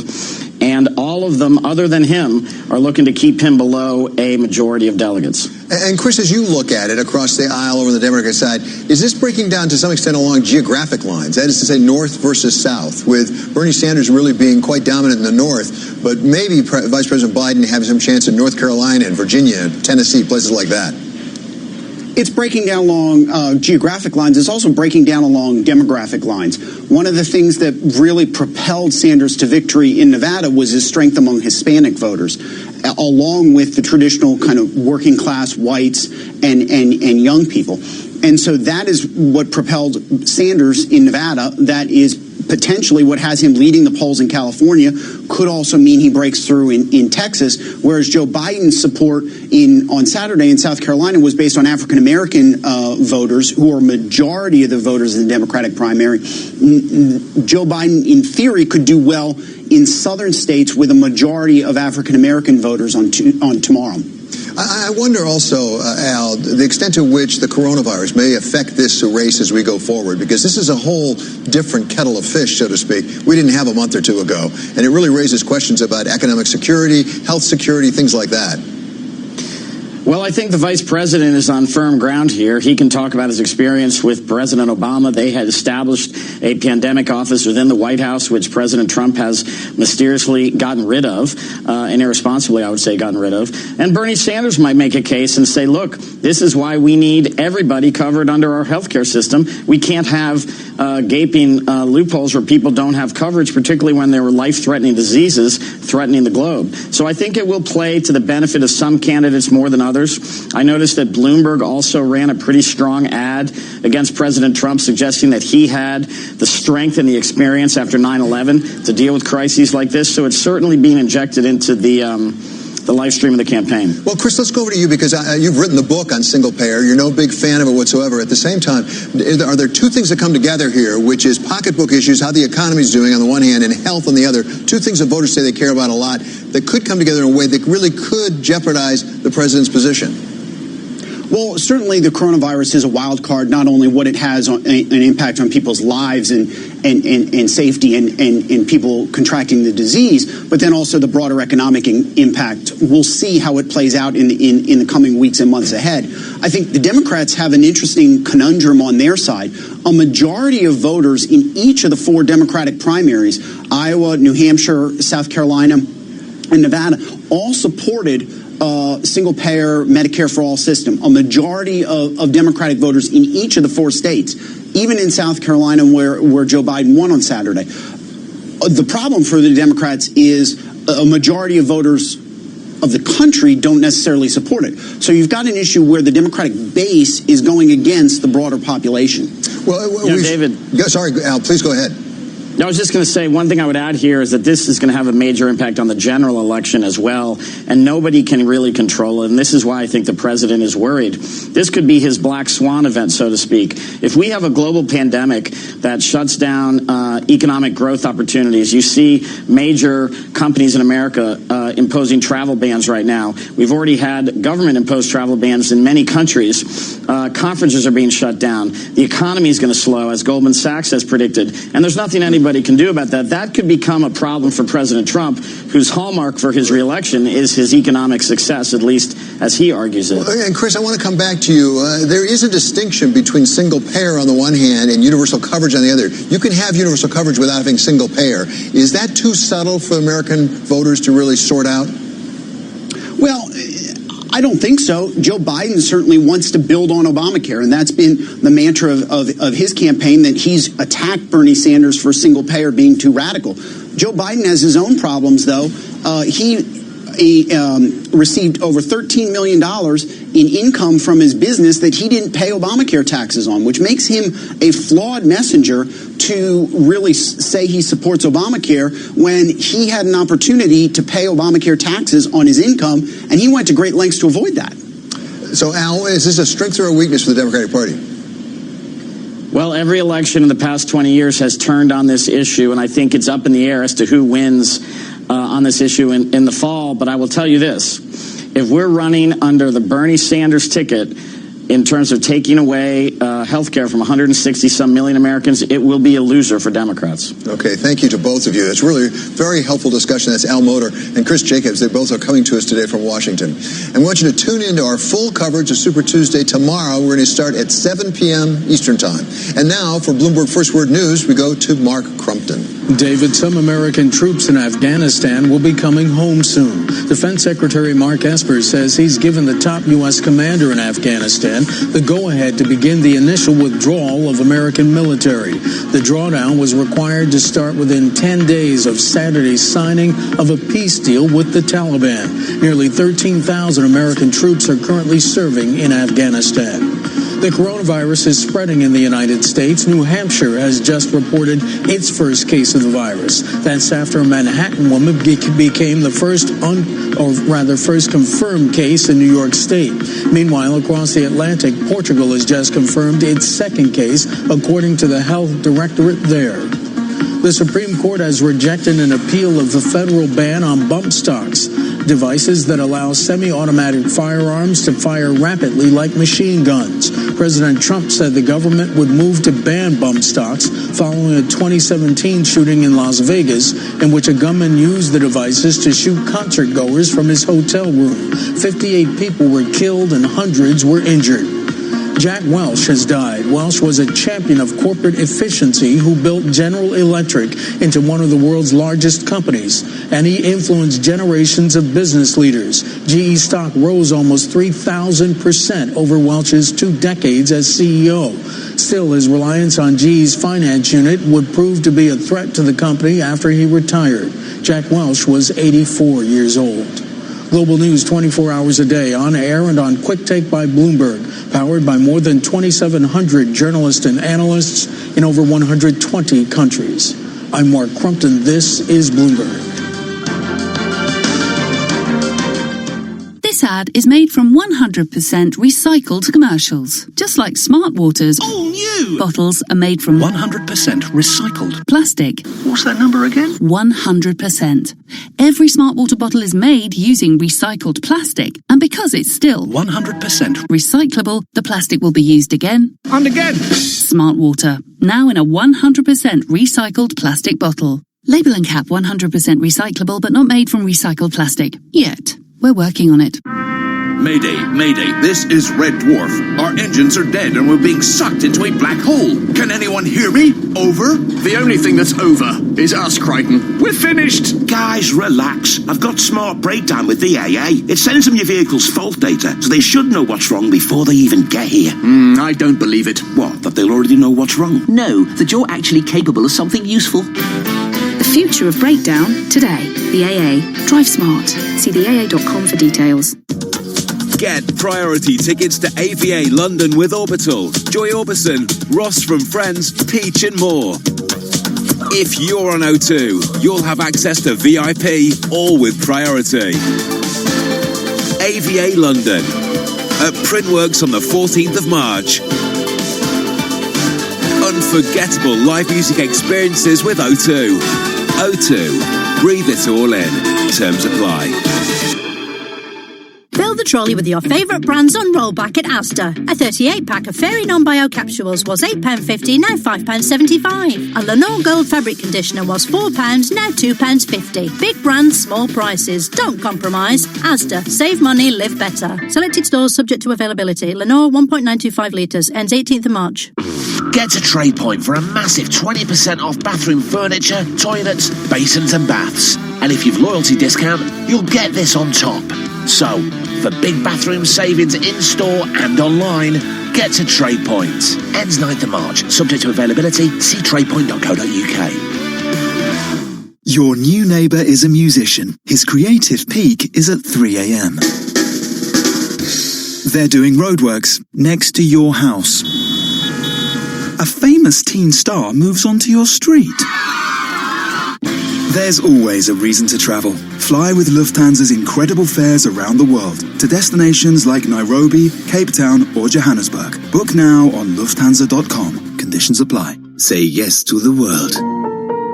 Lufthansa. Whatever job you're searching for, you can find it on LinkedIn. First jobs, flexible jobs, work from home on a Friday jobs, advertising jobs, accounting jobs, HR, PR, even ER jobs, Soho jobs, Shoreditch jobs. Keep me away from the central line jobs. Banking jobs, building jobs, never ever boring jobs. Small jobs, big jobs, lunch in Borough Market jobs, or even voiceover jobs, which is how I ended up recording this ad. Search millions of jobs on LinkedIn and find one meant for you.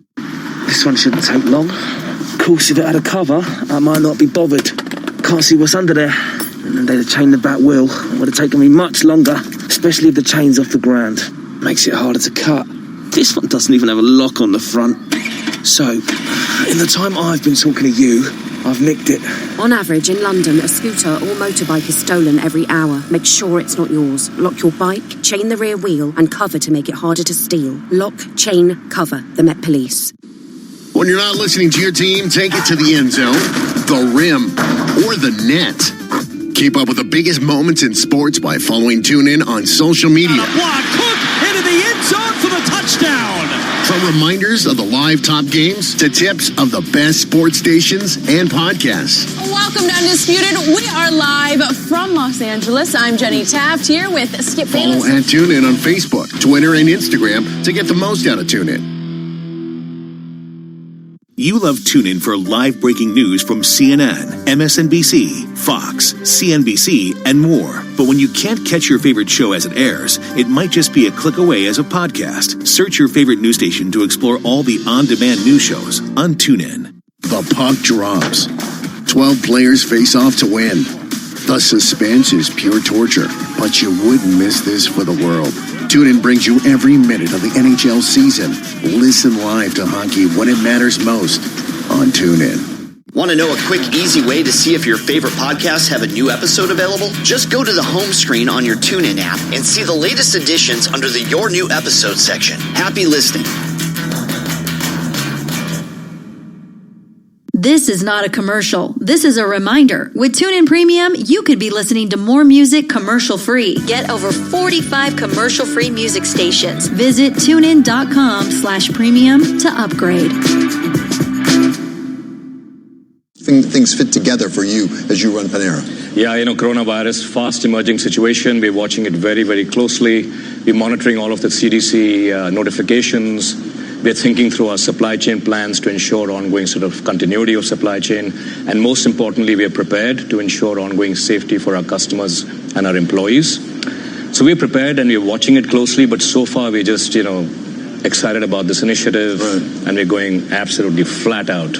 Have you seen any effects of the coronavirus on your business so far? Not yet. None at all? None. And how do you provide for particularly employees? Because one of the things I've learned is we're talking about all this testing to be done by CDC, but actually it costs money. You have to pay money. I mean, thousands of dollars to testing. Yeah. A lot of hourly employees, people who are living on the margin, don't have money for that. That's right. So how do you make sure, if you have a situation, I hope you don't, how do you make sure that you can provide testing for your employees? Yeah, we will always do it the right way. I think this is something which is, if it does happen, and it will be unfortunate, but we will handle it with the utmost compassion, as we're known to do as a brand, and do things the right way for our employees and our customers. Do you have a way of monitoring whether you have people with symptoms so that you know pretty quickly that we got a problem in that area? So right now, actually, we're just reinforcing the processes as you would expect in terms of just personal hygiene, washing the hands more often, sanitizing all food services frequently, and if any employee is unwell, asking them to actually stay at home and so on. And just thinking through that entire process as the situation emerges to ensure that we're really well prepared to anticipate and react to it. So Panera has a somewhat different ownership structure. Yes. You're not just publicly traded, you're held privately. Privately by JB. By JB, and as a family, basically, over in Switzerland. It's an investment fund, yeah. Does that give you a little bit more leeway or flexibility or cushion if, in fact, there is a downturn, if, in fact, we do have a real economic slowdown in this country? Yeah. JB is always committed. I think what's unique about JB is they're always committed to building shareholder value by building great brands for the mid and long term. So they don't have a short-term view on brands. And I think so that is very much the approach and intent of JB. And I would say that we are fully empowered to continue to do what's right for the business and the people for the mid and long term. So I think we will continue to do that. So talk about growth for Panera. Yeah. It sounds like this initiative, in part, is to get more out of your existing stores, essentially. That's right, yeah. To get more frequency, people are buying this food and things like that. Is that the principal growth pattern for you, or are you thinking about expanding in other ways? So I think on the first question, I think this I feel is it's going to be a very interesting tactic for us to actually explode our breakfast day part. Because if you think about it, breakfast also has this unique dilemma for customers, a choice between good coffee and good food, Either you get good coffee or good food. And at Panera, you don't have to choose because our food is not rethermalized. Our food is freshly prepared. And I think it's food that is 100% clean. We're the only retail that does that. So I feel very confident that our breakfast day part will grow. We're also focused on growing our dinner day part in the next few months ahead. So just driving the core business through innovation and value is one component of our strategy. Then continue to grow our new cafes. As I said, you have about 2,000, is that right, in the United States? 2,200 in the United States and Canada. Yeah. How fast are you adding new stores? We're adding about 100 odd new cafes every year. And then we're also developing new concepts, smaller format concepts, urban concepts. As you know, Panera is primarily a suburban brand. Yes. So we're looking at more flexible ways to actually penetrate the urban market. So that's another area of growth. CPG is a very interesting avenue for growth. We are growing at about 30% in our CPG business. We think that's going to be a big driver for the future. So I think driving the core, omni-channel growth with off-premise channels like delivery and catering. We're the nation's largest catering provider, the nation's largest delivery provider in fast casual with our own fleet of 10,000 drivers. That's another area of growth. New cafes, new formats, and new channels. How do you define your competitive set? How do you benchmark against whom you're competing right now? Yeah, so I think our competitive set varies because we are actually players in 3 day parts. I think it's the coffee players around the breakfast and the morning day part. It's some of the higher end QSR brands for the lunch day part, and the evening day part is more around fast casual brands. And how do you assess your market share in those competitive sets? So we have a ton of research that we do, that the black box markers, etc. And we're constantly looking at who are we losing share to or gaining share from. And it is fascinating to have a business where you have 3 different competitive sets for 3 different day parts. But we think that that the core of what makes us different is that we eliminate the need for our customers to make a compromise. No need to compromise between craveability and wellness. No need to compromise between quality and convenience. At Panera, you can do everything. Get it all. Fascinating. Congratulations on your new initiative here. Thank you. Is it your coffee cup is always full? How do you say it? Your cup is always full. There you go. Panera Bread. There you go. Many thanks to Naren Chowdhury of Panera Bread. He's the CEO there. Coming up, demanding undivided attention. Why an activist investor thinks Twitter needs much more focused CEO in this big election year. This is Balance of Power on Bloomberg Television and on radio.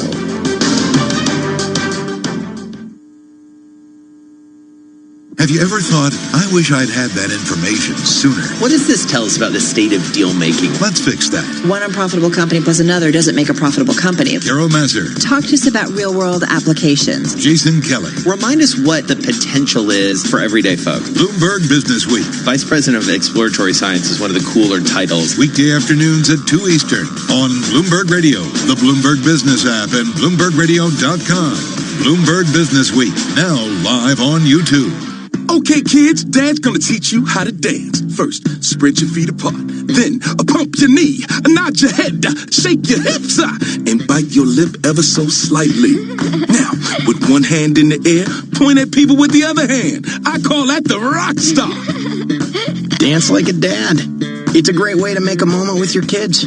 Now, make a face like it just smells something bad. Visit fatherhood.gov. Brought to you by the U.S. Department of Health and Human Services and the Ad Council. Asset managers who seize change to launch new strategies, add distribution channels, or exploit new technology to re-engineer the investor experience are often rewarded. However, in an industry paralyzed with complexity, few act with agility or decisively. Few run their businesses strategically, yet the most competitive managers in the market know with the right partner and a flexible operating system, you can. Go boldly toward change with SEI Investment Manager Services. I'm Steve Meyer, president of SEI's Investment Manager Services. At SEI, we understand the emerging forces that will define success for asset managers and what firms will need to compete tomorrow. That's why we continually optimize SEI's global operating platform. If your business requires greater agility, our advanced technology, integrated best-in-class systems, and multi-asset expertise can be your catalyst for business transformation. With SEI Investment Manager Services, you lead the charge in a competitive marketplace. Learn more at seic.com/seize change.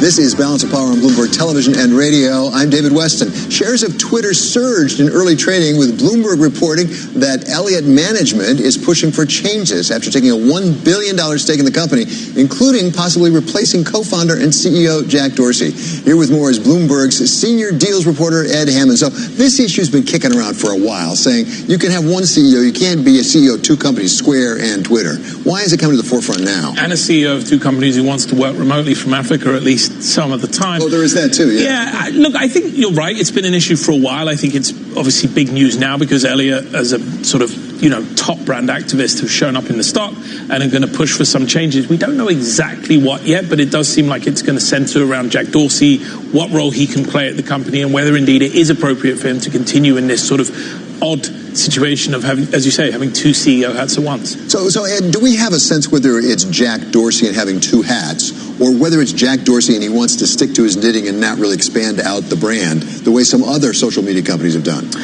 If it's the latter, and we don't yet know whether it is, that's a very interesting bet by Elliott. Look, Jack Dorsey is rightly, I think, credited with being, a visionary, and at this company he's very well loved. The employee base, apparently, they're extremely loyal to him. So I think there would be serious questions to be raised if anyone came in and said, look, you're not doing the right things. You should grow the company this way or that way, or go and acquire other things.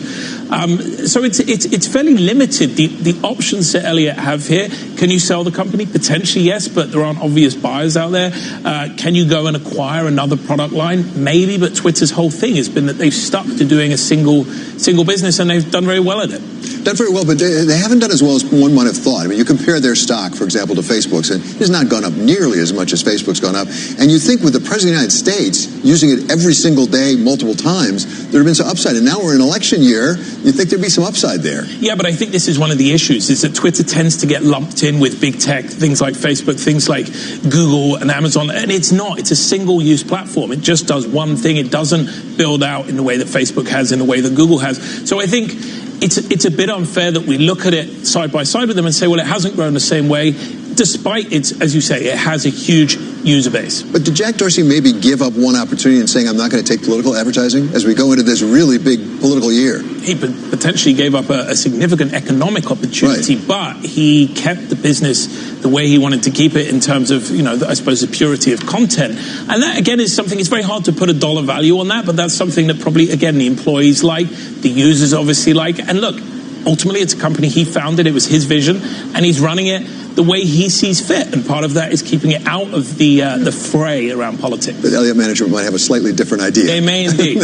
Okay. Thank you so much to Bloomberg's senior deals reporter. He is Ed Hammond. Coming up, remember, our special coverage of Super Tuesday kicks off tomorrow night at 7 p.m. Eastern Time. And coming up in our second hour Balance of Power right here on Bloomberg Radio, we're going to speak with Lester Munson. He's principal at government relations firm BGR Group and adjunct faculty member at Johns Hopkins. We're going to talk about that Super Tuesday coming up tomorrow. This is Balance of Power on Bloomberg Television and on radio. This is a Bloomberg Pursuits look at luxury. As the stock market rout continues to lop off everyone's fortunes, billionaire Richard Branson's having a particularly fiery fallback to earth. The value of his stake in space travel firm Virgin Galactic tumbled $1.1 billion as it reported widening fourth quarter losses. The Las Cruces, New Mexico-based firm is planning to resume ticket sales for future space flights to show Wall Street that affluent customers are willing to shell out more than $250,000 for such adventures.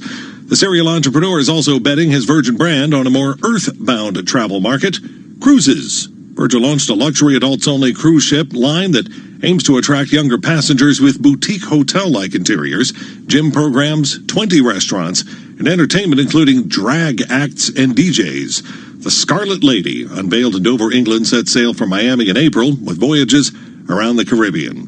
Visit BloombergPursuits.com for more. I'm Andrew O'Day, Bloomberg Radio. Tom Keene and Jonathan Farrow enjoy each other's company. Most of us don't speak Mandarin. John, do you speak Mandarin? I do not speak Mandarin. I just wanted to check that. Almost as much as they enjoy grilling economic experts. When this is over, do you bounce back or is there a lasting weakness to it? Which means that you will enjoy listening. If things get worse, we're ready to do more. Bloomberg Surveillance, weekday mornings at 7 Eastern on Bloomberg Radio, the Bloomberg Business app, and BloombergRadio.com. Bloomberg, the world is listening. The average time a resume spends on an HR manager's desk is 7 seconds, and most of them are tossed aside. Now imagine if one of those resumes belonged to Yasmin, who was living in a shelter, juggling 3 jobs. I had to be resilient. That's something that you can't teach. We rely so much on a resume, yet it could never tell the full story of someone who had to be independent and take initiative. And that's how I handle every project I get. Discover new ways to develop great talent at gradsoflife.org. Brought to you by Grads of Life and the Ad Council. Business is constantly evolving. Is your financial printer evolving to keep ahead of the curve?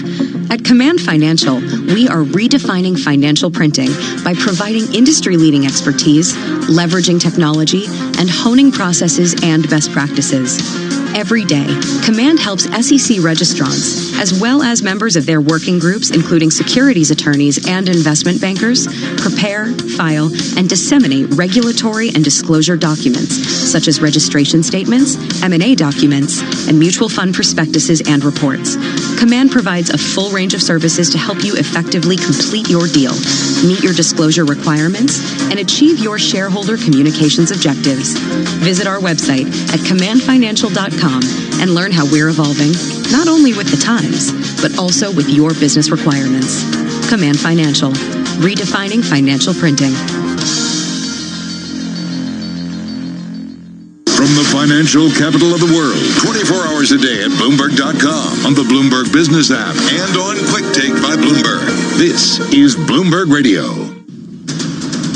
From Bloomberg World Headquarters, I'm Charlie Pellet. Stocks are surging as investors gain confidence that stewards of the world's largest economies will act in concert to offset any impact from the spreading coronavirus. S&P 500 index up the most in a year after news that Group of 7 finance ministers and central bankers will be holding a news conference, a telenews conference tomorrow to discuss how to respond to the outbreak. Just getting this headline from the Bloomberg. The U.S. has ordered Chinese state media to cut its U.S. staff by about 40%. Tech shares leading today's gains after 7 straight days of declines for the benchmark index, with monetary policymakers from Japan to England joining the Federal Reserve in promising to take action to support their economies if needed. John Chisholm is Chief Investment Officer at Acadian Asset Management. He was interviewed this morning on Bloomberg Television. Our message would be, don't panic. Stocks are on sale right now, 10% off from where they were or more. Monetary policy is getting better. There's a lot of easing in the system. We were not necessarily projecting a V-shaped recovery, but we're optimistic about the medium term. Citigroup and Morgan Stanley have told employees not to travel internationally for non-essential business, expanding earlier restrictions in Wall Street's latest responses to the spread of the coronavirus. Both banks said critical trips must be pre-approved. At Morgan Stanley, domestic U.S. travel is not restricted, but according to a memo seen by Bloomberg, they say, quote, we will continue to closely monitor the situation. Twitter shares surging 9%, a story we've been talking about right here on Balance of Power. Twitter higher after Bloomberg reported that activist investor Elliott Management has built a sizable stake in the social media company and is pushing for changes, including possibly replacing co-founder and CEO Jack Dorsey. Again, recapping, the Dow, the S&P, NASDAQ all higher. An 84-point gain right now for the S&P, up by 3%. The Dow also up 3.2%, up 806. NASDAQ up 244 points, up 2.9%. 10-year up 1930 seconds with a yield of 1.08%, and gold up 0.7%. 102 on Wall Street. Time now for the Market Drivers Report with a focus on American depository receipts. And here is Dave Wilson. Thanks, Charlie. ADRs are higher. They're not quite as much as U.S. shares. The S&P ADR index is up 1.5%, and the S&P 500 is up 2.8%. China's JD.com has climbed 13.3% in U.S. trading. The online retailer's fourth quarter revenue beat analysts' highest estimate in a Bloomberg survey. JD.com sees this quarter's sales rising more than 10%, even with the coronavirus outbreak. Germany's TeamViewer has added more than 11%. The remote access software maker is climbing for a fourth day on anticipation of rising demand as the coronavirus prompts more people to work from home. The rally has lifted the ADRs by about 35%. Ireland's Ryanair has fallen 1.9%. The airline is reducing short-haul flights by as much as 25% over a 3-week period beginning March 17th. Most of the cuts will affect flights to and from Italy, hit hard by the coronavirus. And ADRs of other European carriers are also lower as the viral outbreak curtails travel. Air France KLM is down 4%. Germany's Lufthansa is down 3.9%. And British Airways owner IAG is down 8.9%, Charlie. And we thank you very much, Dave Wilson. Jack Welch, who built General Electric into one of the world's largest companies and influenced generations of business leaders, has died. Jack Welch, dead at the age of 84. Recapping, stocks higher, S&P up by 2.7%. I'm Charlie Pellet, and that is a Bloomberg Business Flash. This is Balance of Power. We have the strongest economy by far in the world. We're going to grow our trade relationship. I know what's broken. I know how to fix it. Where the world of politics meets the world of business. They've got the money they need to run a very competitive race. We've got now a real crunch few days for Brexit. We want certainty in the markets. We want certainty in our trading relationships. The administration is trying to create a new divided world. Balance of Power with David Weston on Bloomberg Radio.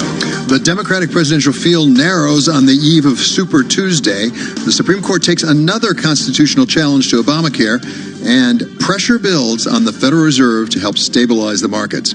From the Bloomberg Interactive Broker Studio, welcome to the second hour of Balance of Power.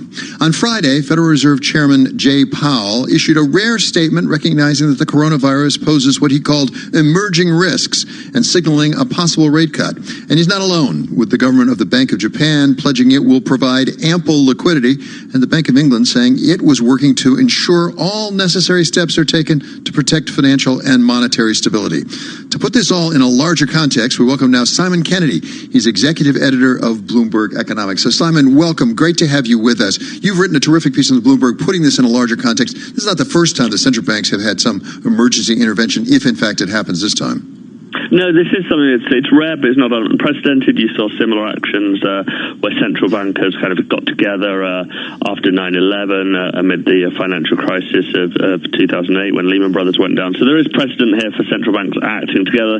The question is whether this time they see enough economic risk to get together and cut rates in a coordinated fashion. The Federal Reserve has it a bit easier than the rest. The Federal Reserve has quite has a cushion or room to cut rates. The Bank of Japan, European Central Bank, their rates are already in negative territory. There's less that they can do than the Fed can. That limits chances of kind of a global response to the virus. It also raises, at least for me, the question about whether this is the proper tool, because the other crises, for example, 2008, when the Fed cut a couple of times on an emergency basis, there was a liquidity crunch. There was no question there was a liquidity issue. Is the issue today liquidity?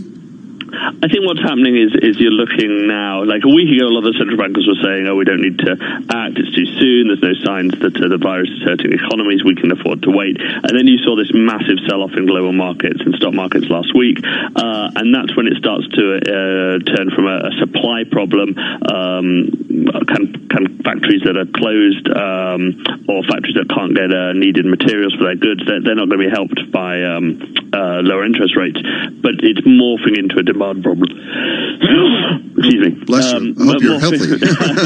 Morphing into a demand problem in which tighter financial conditions, uncertainty weigh on the chances of the economy being rebounding once the virus is brought under control. So central banks, led by the Fed, are probably looking to do something, take out insurance, if you like, to support markets, keep credit flowing through the economy, and act as a counterbalance to those tighter financial conditions. That's what's in debate now. A couple of questions. One is it important that there be some coordination? In my introduction there, I mentioned the fact we have Bank of Japan coming out soon after Jay Powell did, and then we had the Bank of England. I haven't heard that much from the ECB, I don't think, yet. But is it important that it be coordinated?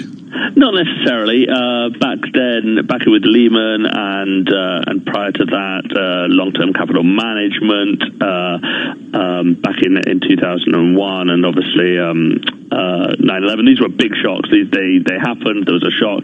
This time, and it was clearly a shock to demand. This time, less confident that it's a shock to demand. And again, they have less. Some of them have less room to act. So it doesn't need to be coordinated. It would probably what it would probably achieve is more bang for the buck.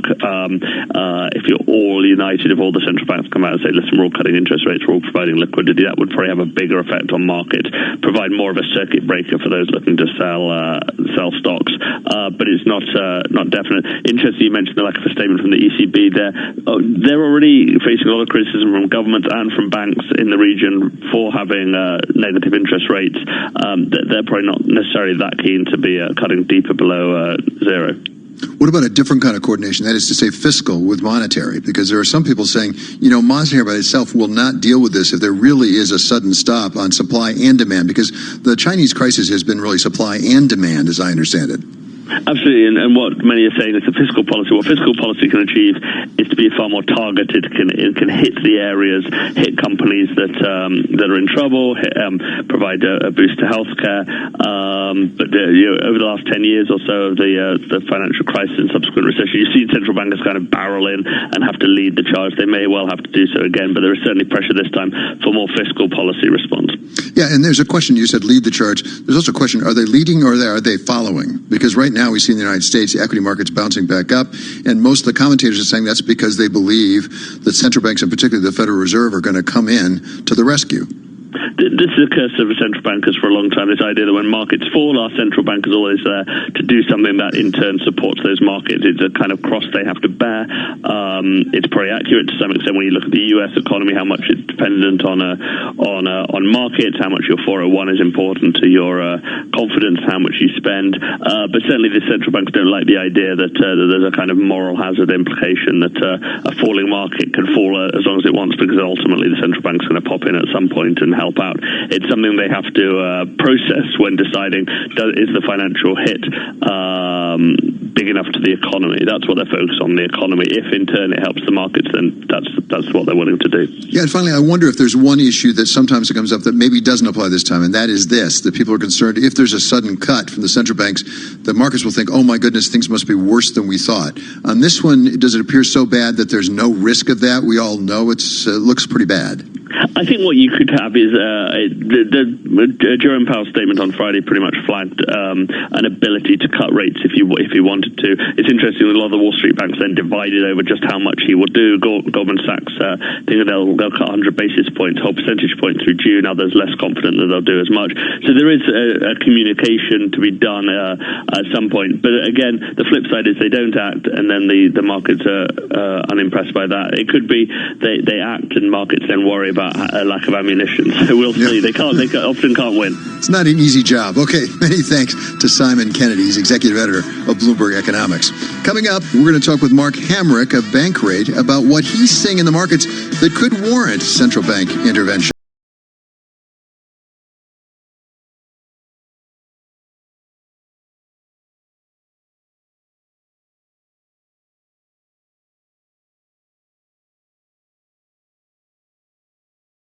cover the latest financial and business news from Asia. We're talking about social enterprises in Asian countries. With expert analysts who really understand Asia. Aren't you encouraged with respect to U.S.-China trade? Then you must be us. Tell us about the trend within this part of the world. Bloomberg Daybreak Asia. What sort of fiscal stimulus do you think we'll see? Tonight at 6 Eastern on Bloomberg Radio, the Bloomberg Business app, and BloombergRadio.com. Bloomberg, the world is listening. Imagine being fired because of who you love. Imagine being denied medical treatment because of who you marry. Imagine being evicted because of who you are. Millions of Americans don't have to imagine this. They have to live it. Because in 31 states, it's legal to discriminate against LGBT people. Get the facts at beyondido.org. Brought to you by the Gill Foundation and the Ad Council. In-depth analysis, concise reporting, need-to-know global business news. Around the world and across the markets, Bloomberg connects the dots for decision makers. Stay on top of today's headlines. Follow big breakthroughs in tech. Understand the latest political issues. See how the world's wealthiest are spending their money. Track what's happening in the markets, and much more. Subscribe today to Bloomberg, the global standard for business reporting. Get it all at Bloomberg.com/subscriptions. Sweet strawberry icing. You're in Goodwill, and just past that vintage denim jacket you spot miniature donut earrings. You lean in. Ah, that's the scent of shopping success. Because at Goodwill, every item you buy funds local job training and more. So bring home those donut earrings and bring home so much good to your community. Goodwill.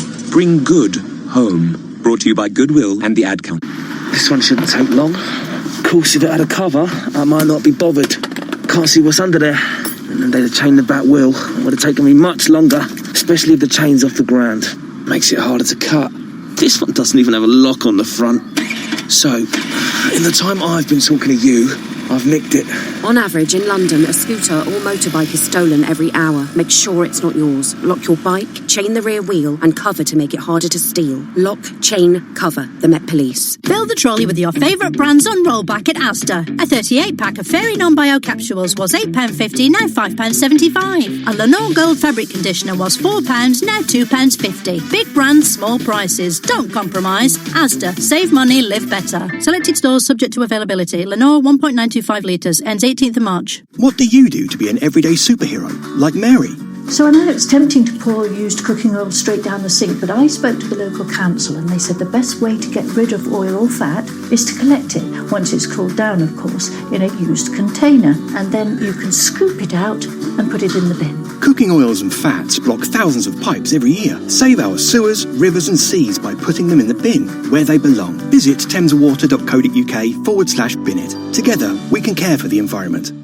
Start hearing more of what you want. Upgrade to TuneIn Premium and get over 45 commercial-free music stations, live commercial-free news, and every live NFL, MLB, NBA, and NHL game. Visit TuneIn.com/premium to upgrade. Are you curious what others are listening to on TuneIn? Head to the trending section under Browse to see the most popular stations and podcasts among TuneIn listeners right now. Check it out. You might just discover something new for yourself.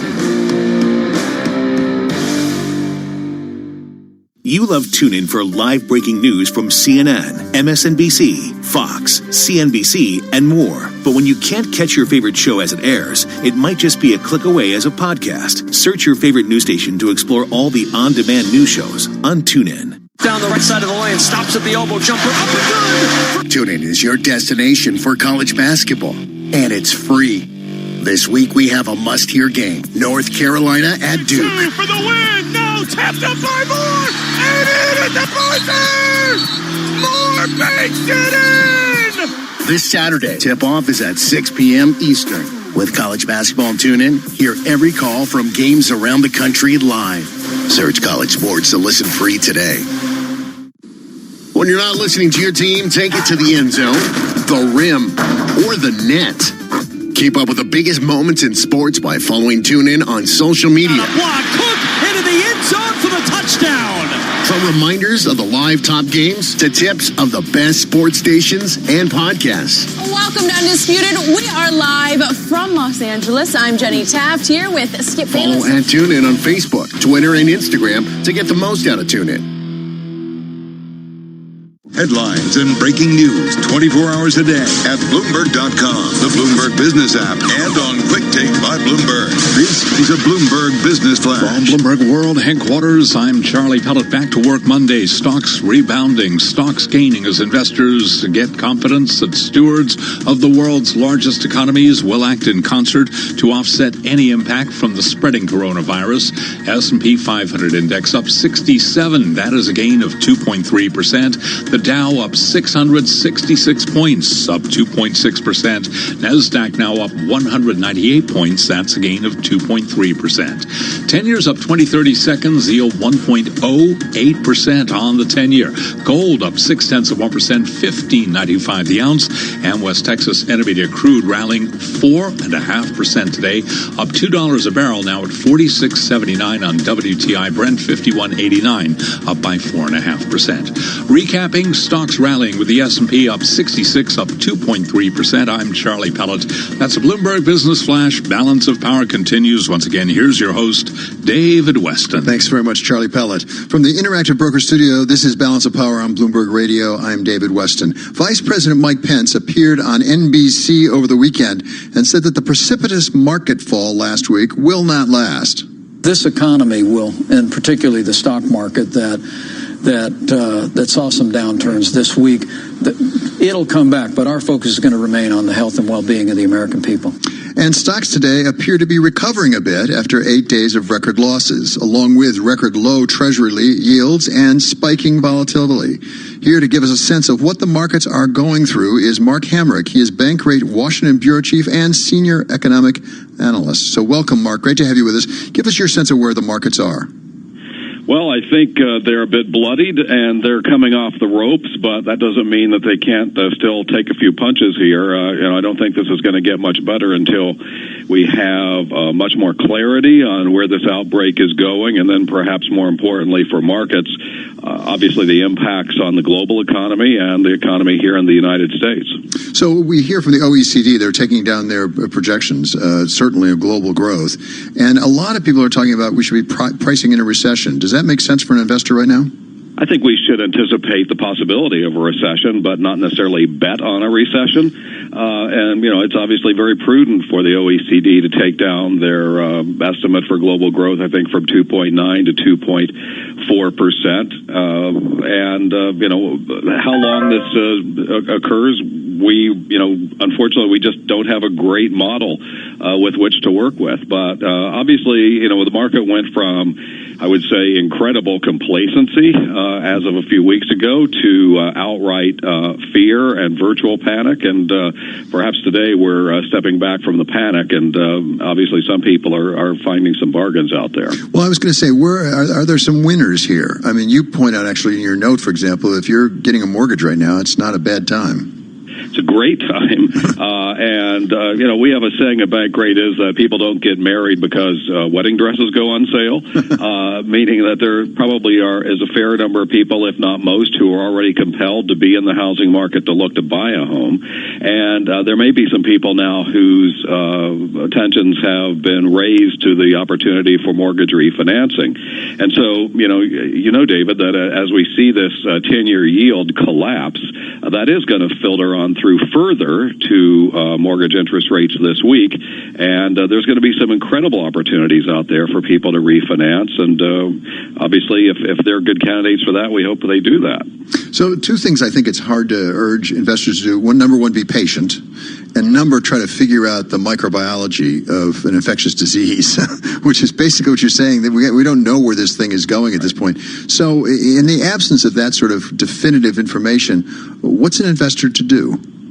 Well, I think ultimately, as you know, I think it boils down to an investor's own time horizon and their appetite for risk. And I know for myself, as someone who is AARP qualified, I'm thinking about my own retirement money and thinking, well, you know what? If the good Lord's willing, I should still have a few more decades on this planet, meaning that there are going to be all kinds of market cycles between now and that ultimate day. That money ultimately needs to ride. For those that have more objectives for their money that are more short-term, then that's a different question, right? Because if you're thinking about a college education being funded as soon as this fall, or perhaps using some money for a down payment for a house, obviously you don't want that money to be at risk. And then the other part is about the keeping people up at night part. If people are really having a difficult time with that, that ultimately suggests that maybe they hadn't taken the risk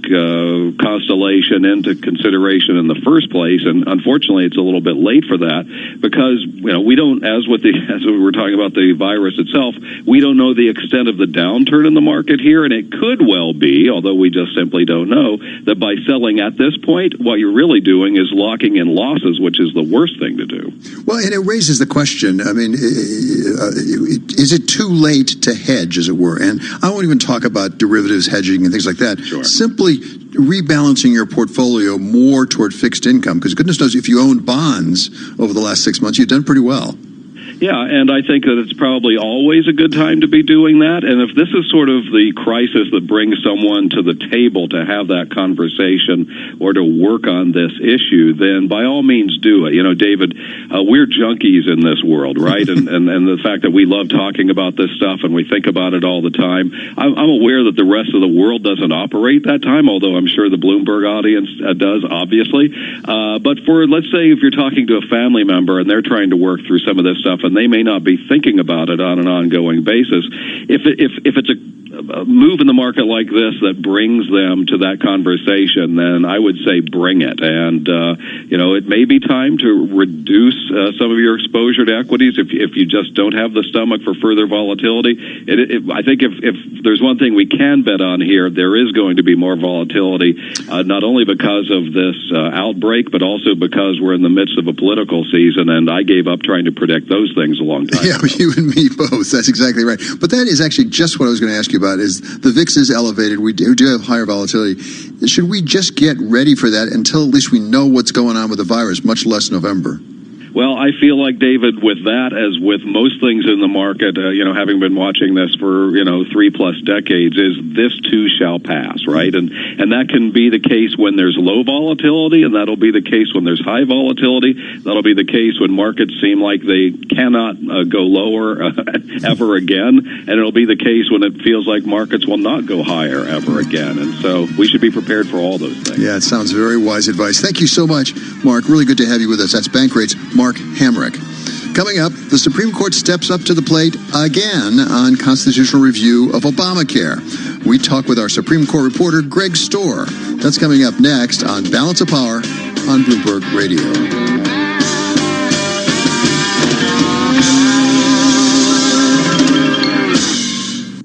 This is a Bloomberg Money Minute. U.S. stocks are surging on bets central banks will take action to offset any economic impact from the spreading coronavirus. Tech shares are among today's leading gainers. The Dow is up 780 points, or 3%. S&P 500 up 83 points. The Nasdaq up 244.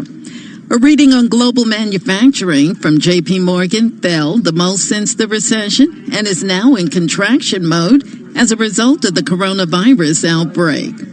Airlines continue to cancel flights in the wake of the outbreak. American Airlines will join JetBlue in waiving change fees on all newly purchased tickets. And more businesses continue to announce and implement bans on company travel unless it's absolutely necessary. They include Morgan Stanley, Goldman Sachs, and AT&T. Donna Wilson, Bloomberg Radio. Hi, I'm Danica Patrick. Watching my nieces grow, play, and learn is amazing, but not every child gets to be carefree. 1 in 6 kids in the U.S. are hungry. This breaks my heart, and it's something that Feeding America is working to change. Each year, the Feeding America network of food banks rescues billions of pounds of good food that would have gone to waste and gives it to families in need. To help, visit feedingamerica.org. Brought to you by Feeding America and the Ad Council. In-depth analysis, concise reporting, need-to-know global business news. Around the world and across the markets, Bloomberg connects the dots for decision makers. Stay on top of today's headlines. Follow big breakthroughs in tech. Understand the latest political issues. See how the world's wealthiest are spending their money. Track what's happening in the markets, and much more. Subscribe today to Bloomberg, the global standard for business reporting. Get it all at Bloomberg.com/subscription. This one shouldn't take long. Of course, if it had a cover, I might not be bothered. Can't see what's under there. And then they'd have chained the back wheel. It would have taken me much longer, especially if the chain's off the ground. Makes it harder to cut. This one doesn't even have a lock on the front. So, in the time I've been talking to you, I've nicked it. On average, in London, a scooter or motorbike is stolen every hour. Make sure it's not yours. Lock your bike, chain the rear wheel, and cover to make it harder to steal. Lock, chain, cover. The Met Police. Your new neighbour is a musician. His creative peak is at 3 a.m. They're doing roadworks next to your house. A famous teen star moves onto your street. There's always a reason to travel. Fly with Lufthansa's incredible fares around the world to destinations like Nairobi, Cape Town, or Johannesburg. Book now on Lufthansa.com. Conditions apply. Say yes to the world.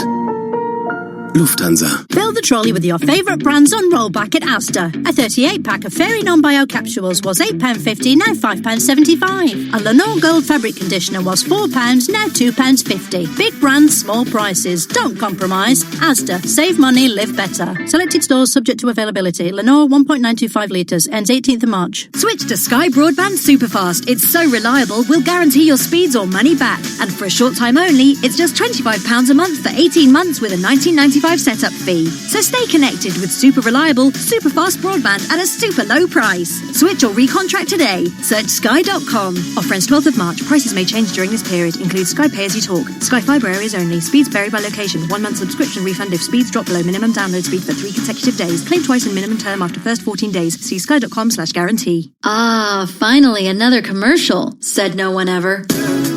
Visit tunein.com/premium to upgrade now and get over 45 commercial-free music stations.